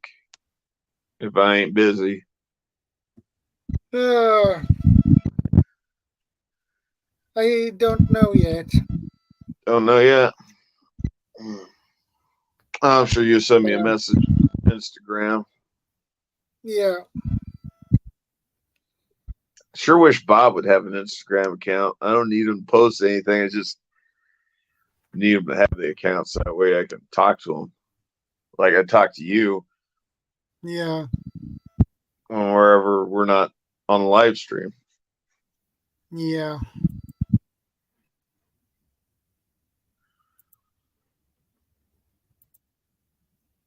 Oh yeah, and I did see your video with the water storage where you were testing some water. What you stored like 2 years ago or something like that. Yeah.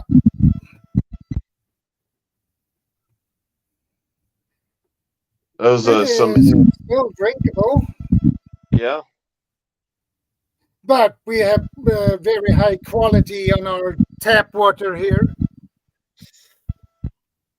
So that matters.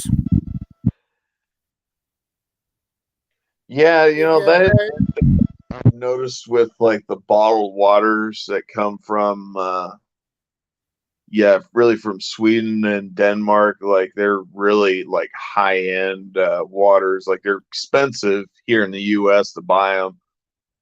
Yeah. I've only ever really seen the Boss brand, but like that's like very, very expensive water.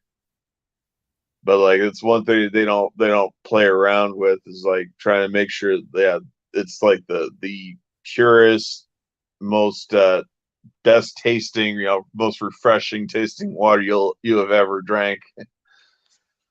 Yeah. The reason why that would be expensive is it is the way they purify the water. So the chemicals they use to purify the water is expensive. So that's why the price on the water goes up. So that's Yeah, why you have to pay more for the water. yeah.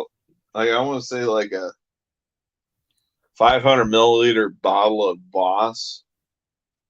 Yeah. It's like anywhere from like $2 to like $3 a bottle in some cases. Yeah. So sometimes I'm able to get like a bulk quantity discount. I only use Voss as an example because it's the one that I can honestly got to remember off the top of my head because I know there's other different brands of waters that come from Sweden and Denmark and from Norway. Norway, yeah.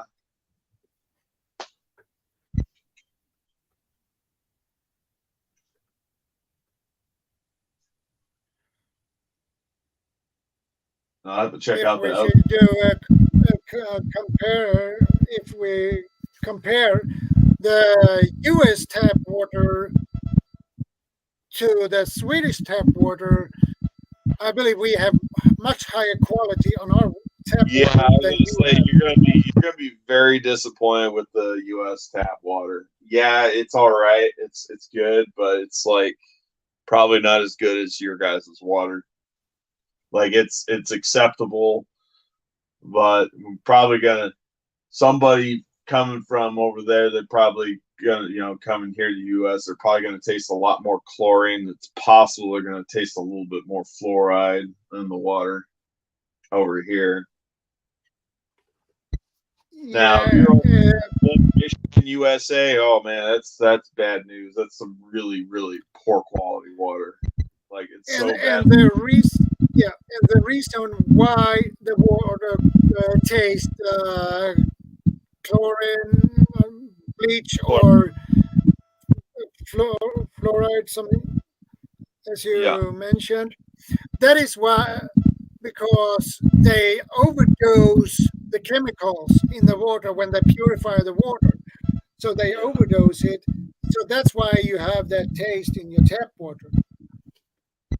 yeah.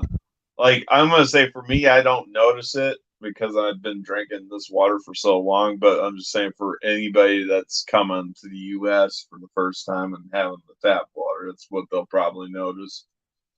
I would definitely notice it probably. Yeah. But you also notice a lot of families here that do drink tap water. They actually have an additional filter that the water is filtered through before they drink it. Now there's some people here that just drink it straight out of the faucet, but Yeah, like a lot of the refrigerators, they have built-in dispensers, water dispensers, and there's usually like a water line attached to the fridge that yeah, water into the fridge and it'll have a built-in ice maker too. But that water will actually go through a filter that's actually internal, that's inside the refrigerator, a filter cartridge, before it gets dispensed out through the water dispenser. So it gets filtered again. yeah, I don't know how effective that is about removing, some of the other particulate, like I said, like the overdosing of the chemicals, I know it'll reduce, like, if there's like additional solids, like, I don't know, copper residue or something like that, it'll take that all out. Because it's basically an activated charcoal filter, just like any other water filter.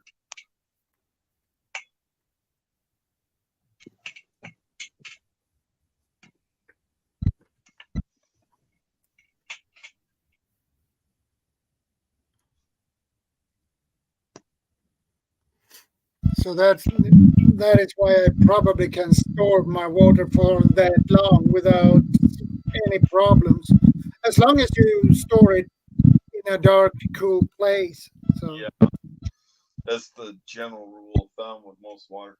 Now, me, I don't have the luxury of having a dark, cool place. This is Texas. It's freaking hot pretty much most of the time. Yeah. But, I will say this much. I do put a little bit of chlorine bleach in my water because if you put, the right dosage of chlorine bleach in it, it'll store for basically 7 years before you have to rotate it. Or you can do that. I forget what the hell they call it, like stabilized air or stabilized oxygen or whatever. Put that in the water. That's something that, like, other people like Nothing Fancy likes to do. And I'll probably do it myself too eventually. But, I'm not at that stage yet. I'm not at that level. I'm just going to deal with the slightly chlorinated, slightly pool tasting water. Like I said, I got means of masking the terrible taste if it's really that bad. Like I said, I've got hot cocoa mix. I've got Gatorade mix and Mio's. Just different stuff to put in the water to make it flavored water so it's not boring tasting or, pool tasting. Yeah.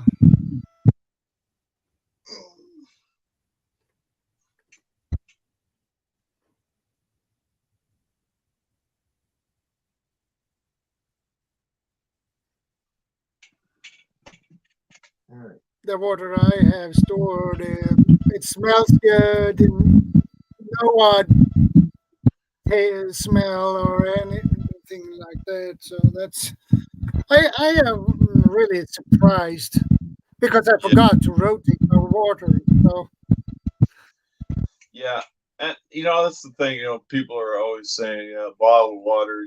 Like the commercial bottled water, it's gonna have a plastic taste. It's like, yeah, I mean, through leaching it probably will. But I've noticed that any water stored in any sort of plastic container, it's always got sort of a plasticky taste. I've just noticed that for me, if I refrigerate it, it actually does a pretty good job taking that taste away. And you need to get the air into the water too, as well. So shake a little bit of air into it. Yeah. And then put the water in the fridge. So that will do the thing. Yeah, like I said, if I chill it or something like that, then it takes the taste away. It's like, okay. Actually, for me, I've been drinking so much bottled water. The taste, the plastic taste for me is like second nature. It doesn't really bother me. It used to bother me a lot when I was younger, like, because I had a hard time as it was drinking water. Yeah.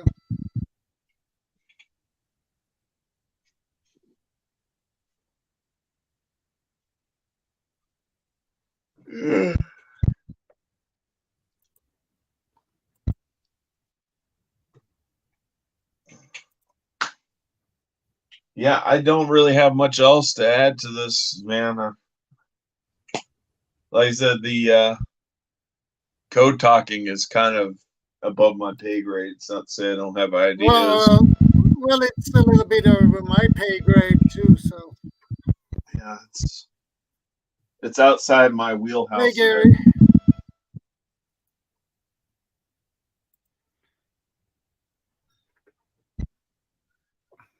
Yeah, I'm not good at that either. Bob and Peavy are the best. They have more knowledge about it than I have. Yeah, I can see why you invite PV a lot because seems to have his toes dipped in a lot of different areas.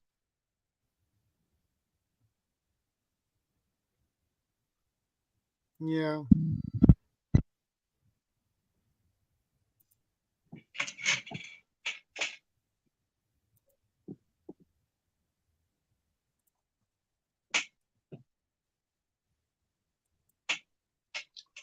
You watch any American TV over there in Sweden? TV? Yeah. Do the Swedes watch any of the American TV over there? Yeah. If there is some American TV shows pops up, but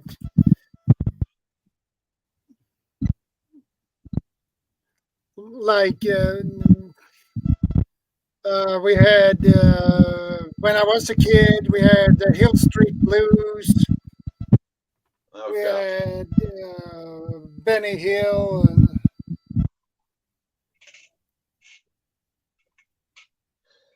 I gotta ask a serious question. Did you ever see a show called Dukes of Hazzard? I don't think they send that show here. Okay. No, Are you with but it? they showed Falcon Crest, Dallas, Beretta. The only reason why I ask you about Murder specifically, She Wrote. yeah, Murder She Wrote. The only reason why I asked specifically about that particular TV show is there was something I was reading yesterday. It was kind of an online blog of sort. I guess over in Illinois or something like that, they have this thing called the $500. Like they call it the GL 500 or something like that. It's a challenge. Basically, people try to buy these junker cars, and try to drive 500 miles. And that's the whole goal of this challenge. Well, somebody bought an old Saab, and they painted it up to look like the General Lee from the Dukes of Hazzard. Instead of it having the Carolina battle flag on the roof, instead of it saying General Lee, they had I think they had the Norway flag. Blue was it blue and yellow? Isn't that Norway? Is that Norway's flag? No, blue and yellow. Blue background and a yellow cross. That's the Swedish flag. Oh, that's Swedish. Okay, my bad. Instead of it saying General Lee, it said General Borg, and they had a sticker on the back window that said "Follow me to IKEA." Hey, Terry.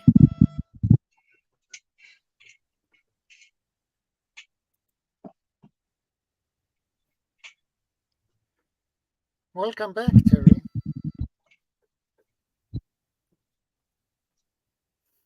But when I remember when I was a kid, they sent a TV show. What's the name of that show again? Starsky and Hutch. Yeah, Starsky and Hutch.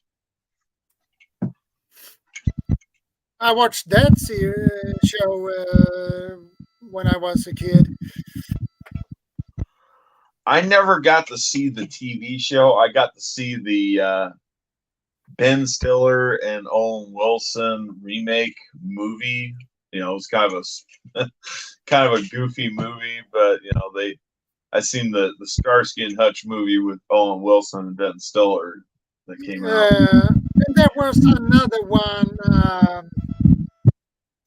It is called Dragnet. Yep. I've heard of it, never got to see it, but those are like old shows. Yeah, Dragnet. And they also sent another TV show, T.J. Hooker. Jay Hooker. I can't say I've that one. I'm not familiar with. I've never heard the title. It is who is playing the main role is the same who played in the original version of Star Trek.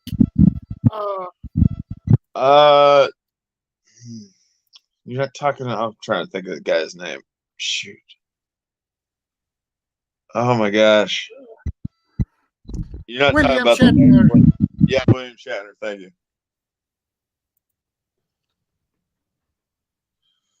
Yeah, I was thinking the Priceline negotiator guy. I was like, God dang, what the hell's his name? That's what he's been doing in the U.S. since Star Trek has been doing a lot of Priceline negotiator commercials. Yeah.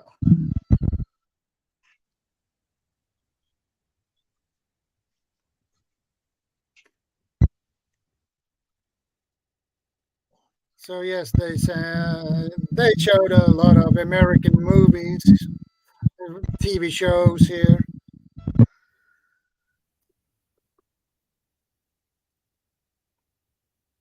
Yeah.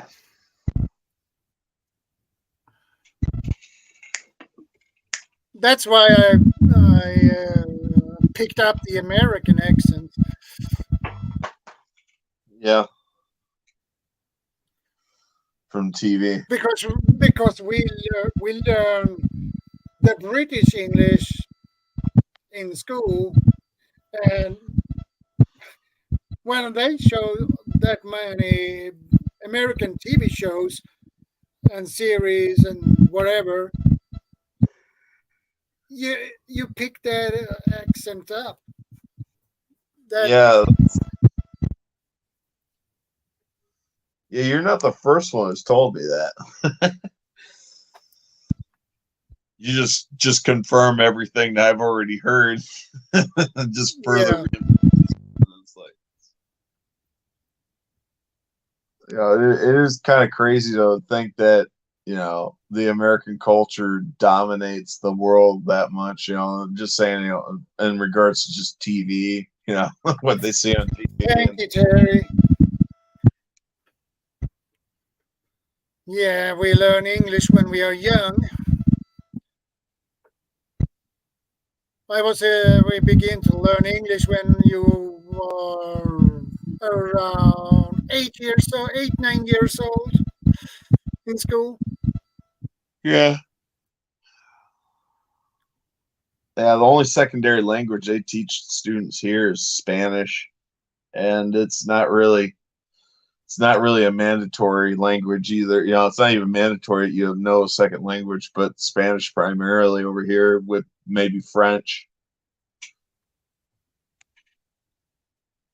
I took Spanish for 1 year back in high school. Man, holy crap, man. I struggled with that. It's like, dang. I was trying to learn secondary language. I might try again, see about learning a secondary language, but golly, that was like I could understand it pretty well on paper, but when it came to like speaking it or being able to pick up on the conversation entirely, I had a difficult time. Yeah, I bet. Well, I'm glad you know how to speak English. I really am, because we wouldn't be able to converse like we have been otherwise. I feel bad for not knowing your language. Yeah. Dick Van Dyke. Oh yeah. Diagnosis Murder. That's another show. That's another show. They said on TV here, which was fun. Yeah, I liked Andy Griffin's He's show. the second star.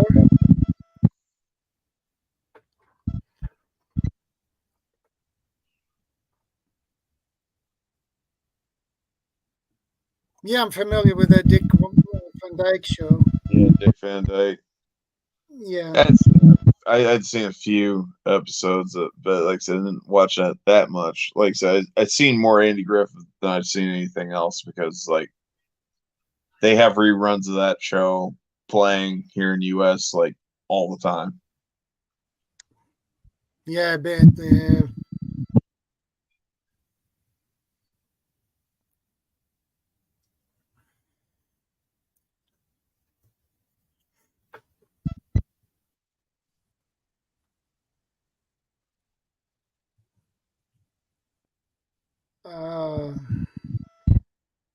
There were another TV show, American TV show. Uh, I believe the title was The Fat Man. He was a DEA, and he had a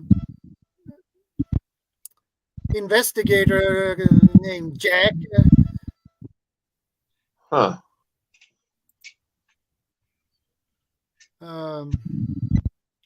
Laverne and Shirley, yeah.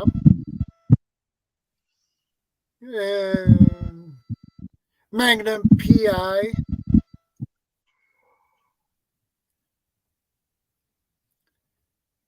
Yeah, Happy Days. Magnum PI. I have watched Yeah, that kid, a lot. Ronnie Howard, that played Opie in Andy Griffith. He was the main protagonist character. Well, one of the main protagonist characters in Happy Days. Yeah. That child actor was just a little bit older though, for the Happy Days. Yeah. And there were another TV show, Matlock was another one. Oh yeah. That was, yeah. He's playing as a lawyer. Yeah, and the other one that comes up in my head now was Cagney and Lacey.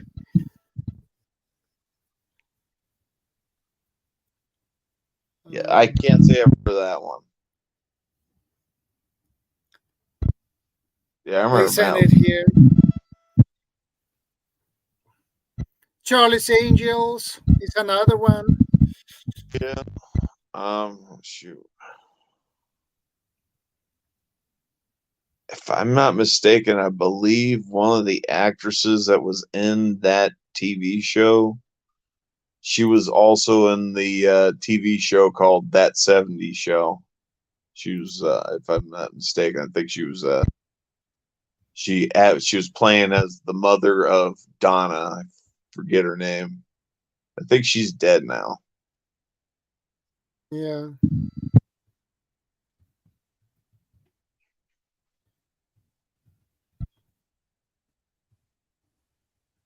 Farrah Fawcett, she was in the first Cannonball Run movie with Burt Reynolds.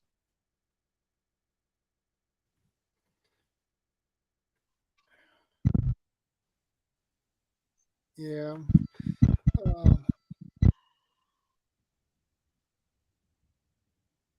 What is the name? Smokey and the Bandit. Yeah. Yeah, I had Burt Reynolds, Sally Fields, oh gosh, dang it.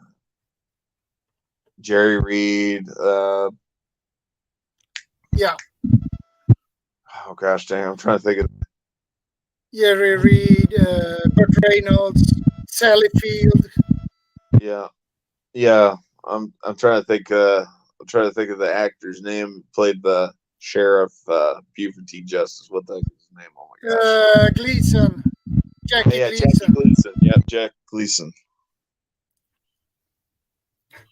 Sheriff Buford T. Justice. Yep. That was a crazy sheriff. Yeah.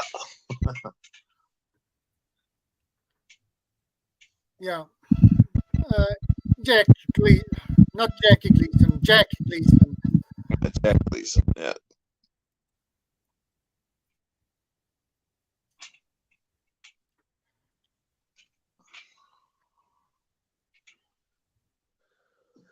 Yeah, it's too bad. Pretty much almost all the cast members for that movie pretty much dead now.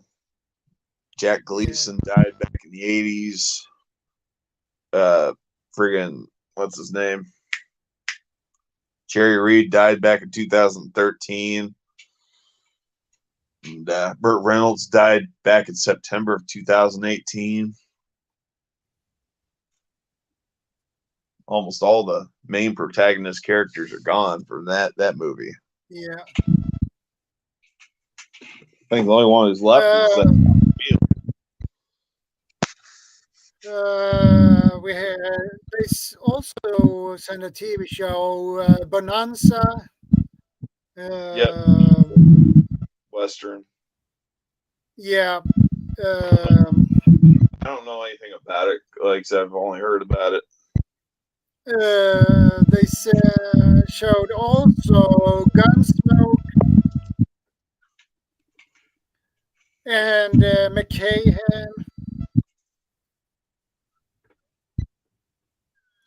So they showed more American TV shows here in Sweden than they showed British movies. Huh. So that's why I picked up the American accent instead of the British accent. Yeah. Because American euphemisms I like the American accent better. That's what a lot of people say. That's what I hear a lot of the foreigners say. You know, they prefer the American English or they prefer the American accent. A lot of the Americans over here, we swoon over the British and Australian accents, the New Zealand accents. Yeah. Oh, yeah, I don't know the difference. You know, I couldn't be able to tell a Kiwi apart from an Australian, as far as like when they're speaking with me.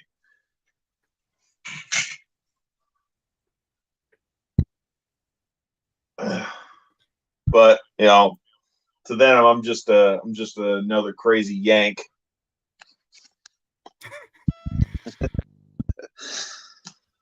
Yeah.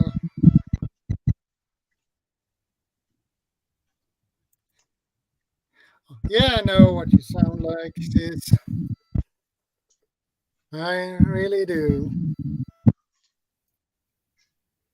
But yeah, people kind of get. Oh, what's up? Yeah, Terry, you have a little bit of a southern accent, yes. Yeah, I was gonna say people that do get a chance to come here and visit the U.S. and like kind of tour the different parts of the U.S., not just visiting the usual tourist traps, you know, New York City, Los Angeles, Las Vegas, and Miami, Florida. Like they actually get to go and visit other parts of the U.S. People are blown away that there's like different accents, different American accents based on where you're at in the U.S. Yeah. Because they're like legit. There is like a Midwestern accent. There's an Eastern, like a Northeastern New England accent. There's a New Jersey accent. There's a New York, like a Bronx, New York accent. There's a Boston accent. Yes, there's a Southern accent. There's a Texas accent. It's crazy. Yeah, Mississippi has their own accent. Louisiana's got their own because it's kind of Yeah. Creole. Like they speak in kind of like French Creole. Yeah.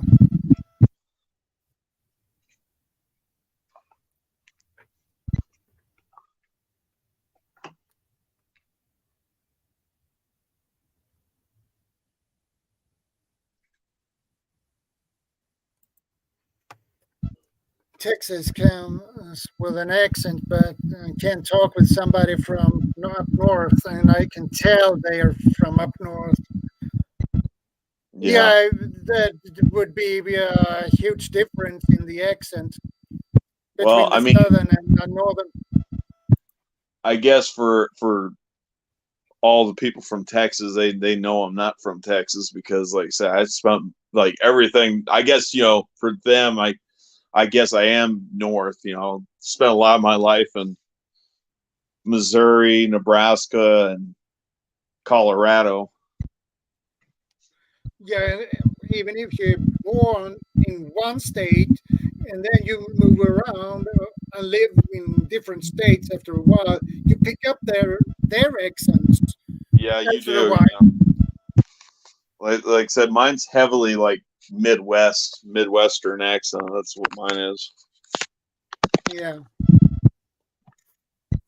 And on the countryside, where you in those small towns, where there are a lot of rednecks, as you call them, they Yeah. have their own accent. Yes, they do. Yes, they do. They Let me tell you. those rednecks, as you call them, they have a special way when they speak. Yeah, their language can be quite colorful too.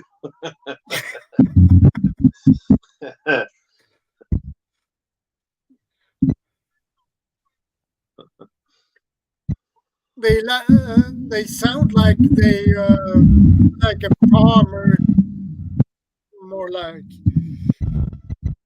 They sound like a what? like a farmer, like farmers. Yeah. I mean, yeah. Yes and no. Okay, somewhere in between them. Saying that all farmers and all ranchers talk like that, that's completely incorrect. But yeah. Yeah, I agree, Kylie. A lot of the country bumpkin, live out in the backwoods of Louisiana types or live out in the backwoods of Arkansas types, It's not just those states. I'm just kind of picking those out. Yeah, there's They have no filter. Yeah, there's a distinct accent, there's a distinct speech pattern. Yeah, no filter.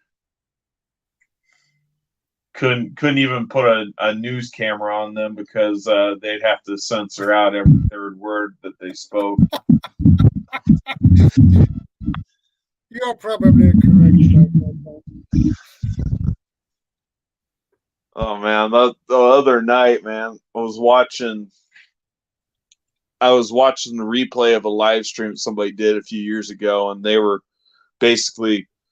playing different videos, but they had somebody from their Twitch live stream suggested, "Hey, you need to watch these videos." And it's like, I swear to God, these were two trailer trash queens that were having an argument online. It's like, why would you give these people internet? Like, why? Yeah. Like, it was so bad, it made my skin crawl. Like, that was, oh my gosh, like, that was inbred as all get out. Like, I hate making generalizations like that, but man, that was bad. Like,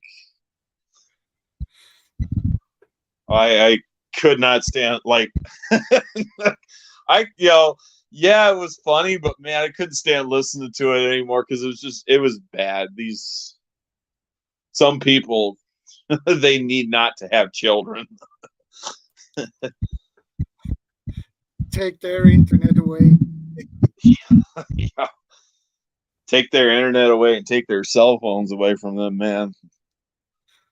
Like they were saying, these like when I say two trailer trash queens, I'm talking about two women, and one of them clearly and obviously had dentures, and she was just arguing with the other one. It's just like their argument was pointless anyway, but it's just back and forth bickering online and posting videos on YouTube for the world to see. It's like, man, I don't know what you think you're trying to accomplish here. I'm not saying that I'm the stellar example of how a human being should conduct themselves, because I'm far from that. I'm a pretty awful human being myself, but geez Louise, man, these two, ooh, makes me not want to live in the backwoods if I know that they are my neighbors.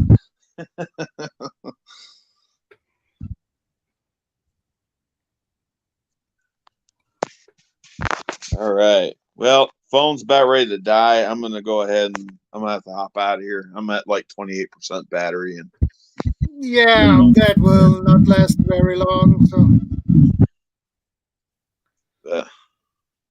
well, and I had it in mind to end the stream anyway, so I run for over 4 hours now. So, yeah, I'm sure it's what is it? It's getting what, close to midnight over there. well, it's basically 12:16. Okay, so it is So, midnight. it's Yeah, all after right. midnight. I'm gonna go ahead and dip out, so that way, yeah, you can get some sleep. I don't want to keep you awake any Yeah, longer. I don't want to sleep too long tomorrow either. Well, later today. I don't want to wake up at lunchtime. That would be terrible. Well, you got Guys, you on my pay right now, because I work nights, and so like when I usually wake up, I'm waking up around 2 or 3 in the afternoon. yeah. But by the time I'm waking up, like the sun's like an hour and a half away from setting, because we're in winter. Well, we're not in winter solstice yet, but we will be pretty soon. I'll be waking up. It'll be dark out. I'll be waking up. It'll be dark out. I'll be going to bed and it'll be dark. Yeah. Yeah, I'll let you go. Thanks for having me on. It's a pleasure. Guard dipped out when he did, but oh well. Oh well. All right. All right. Have a good one. Yeah, you too. All right. All right, guys. Take I'm care, out. stay safe.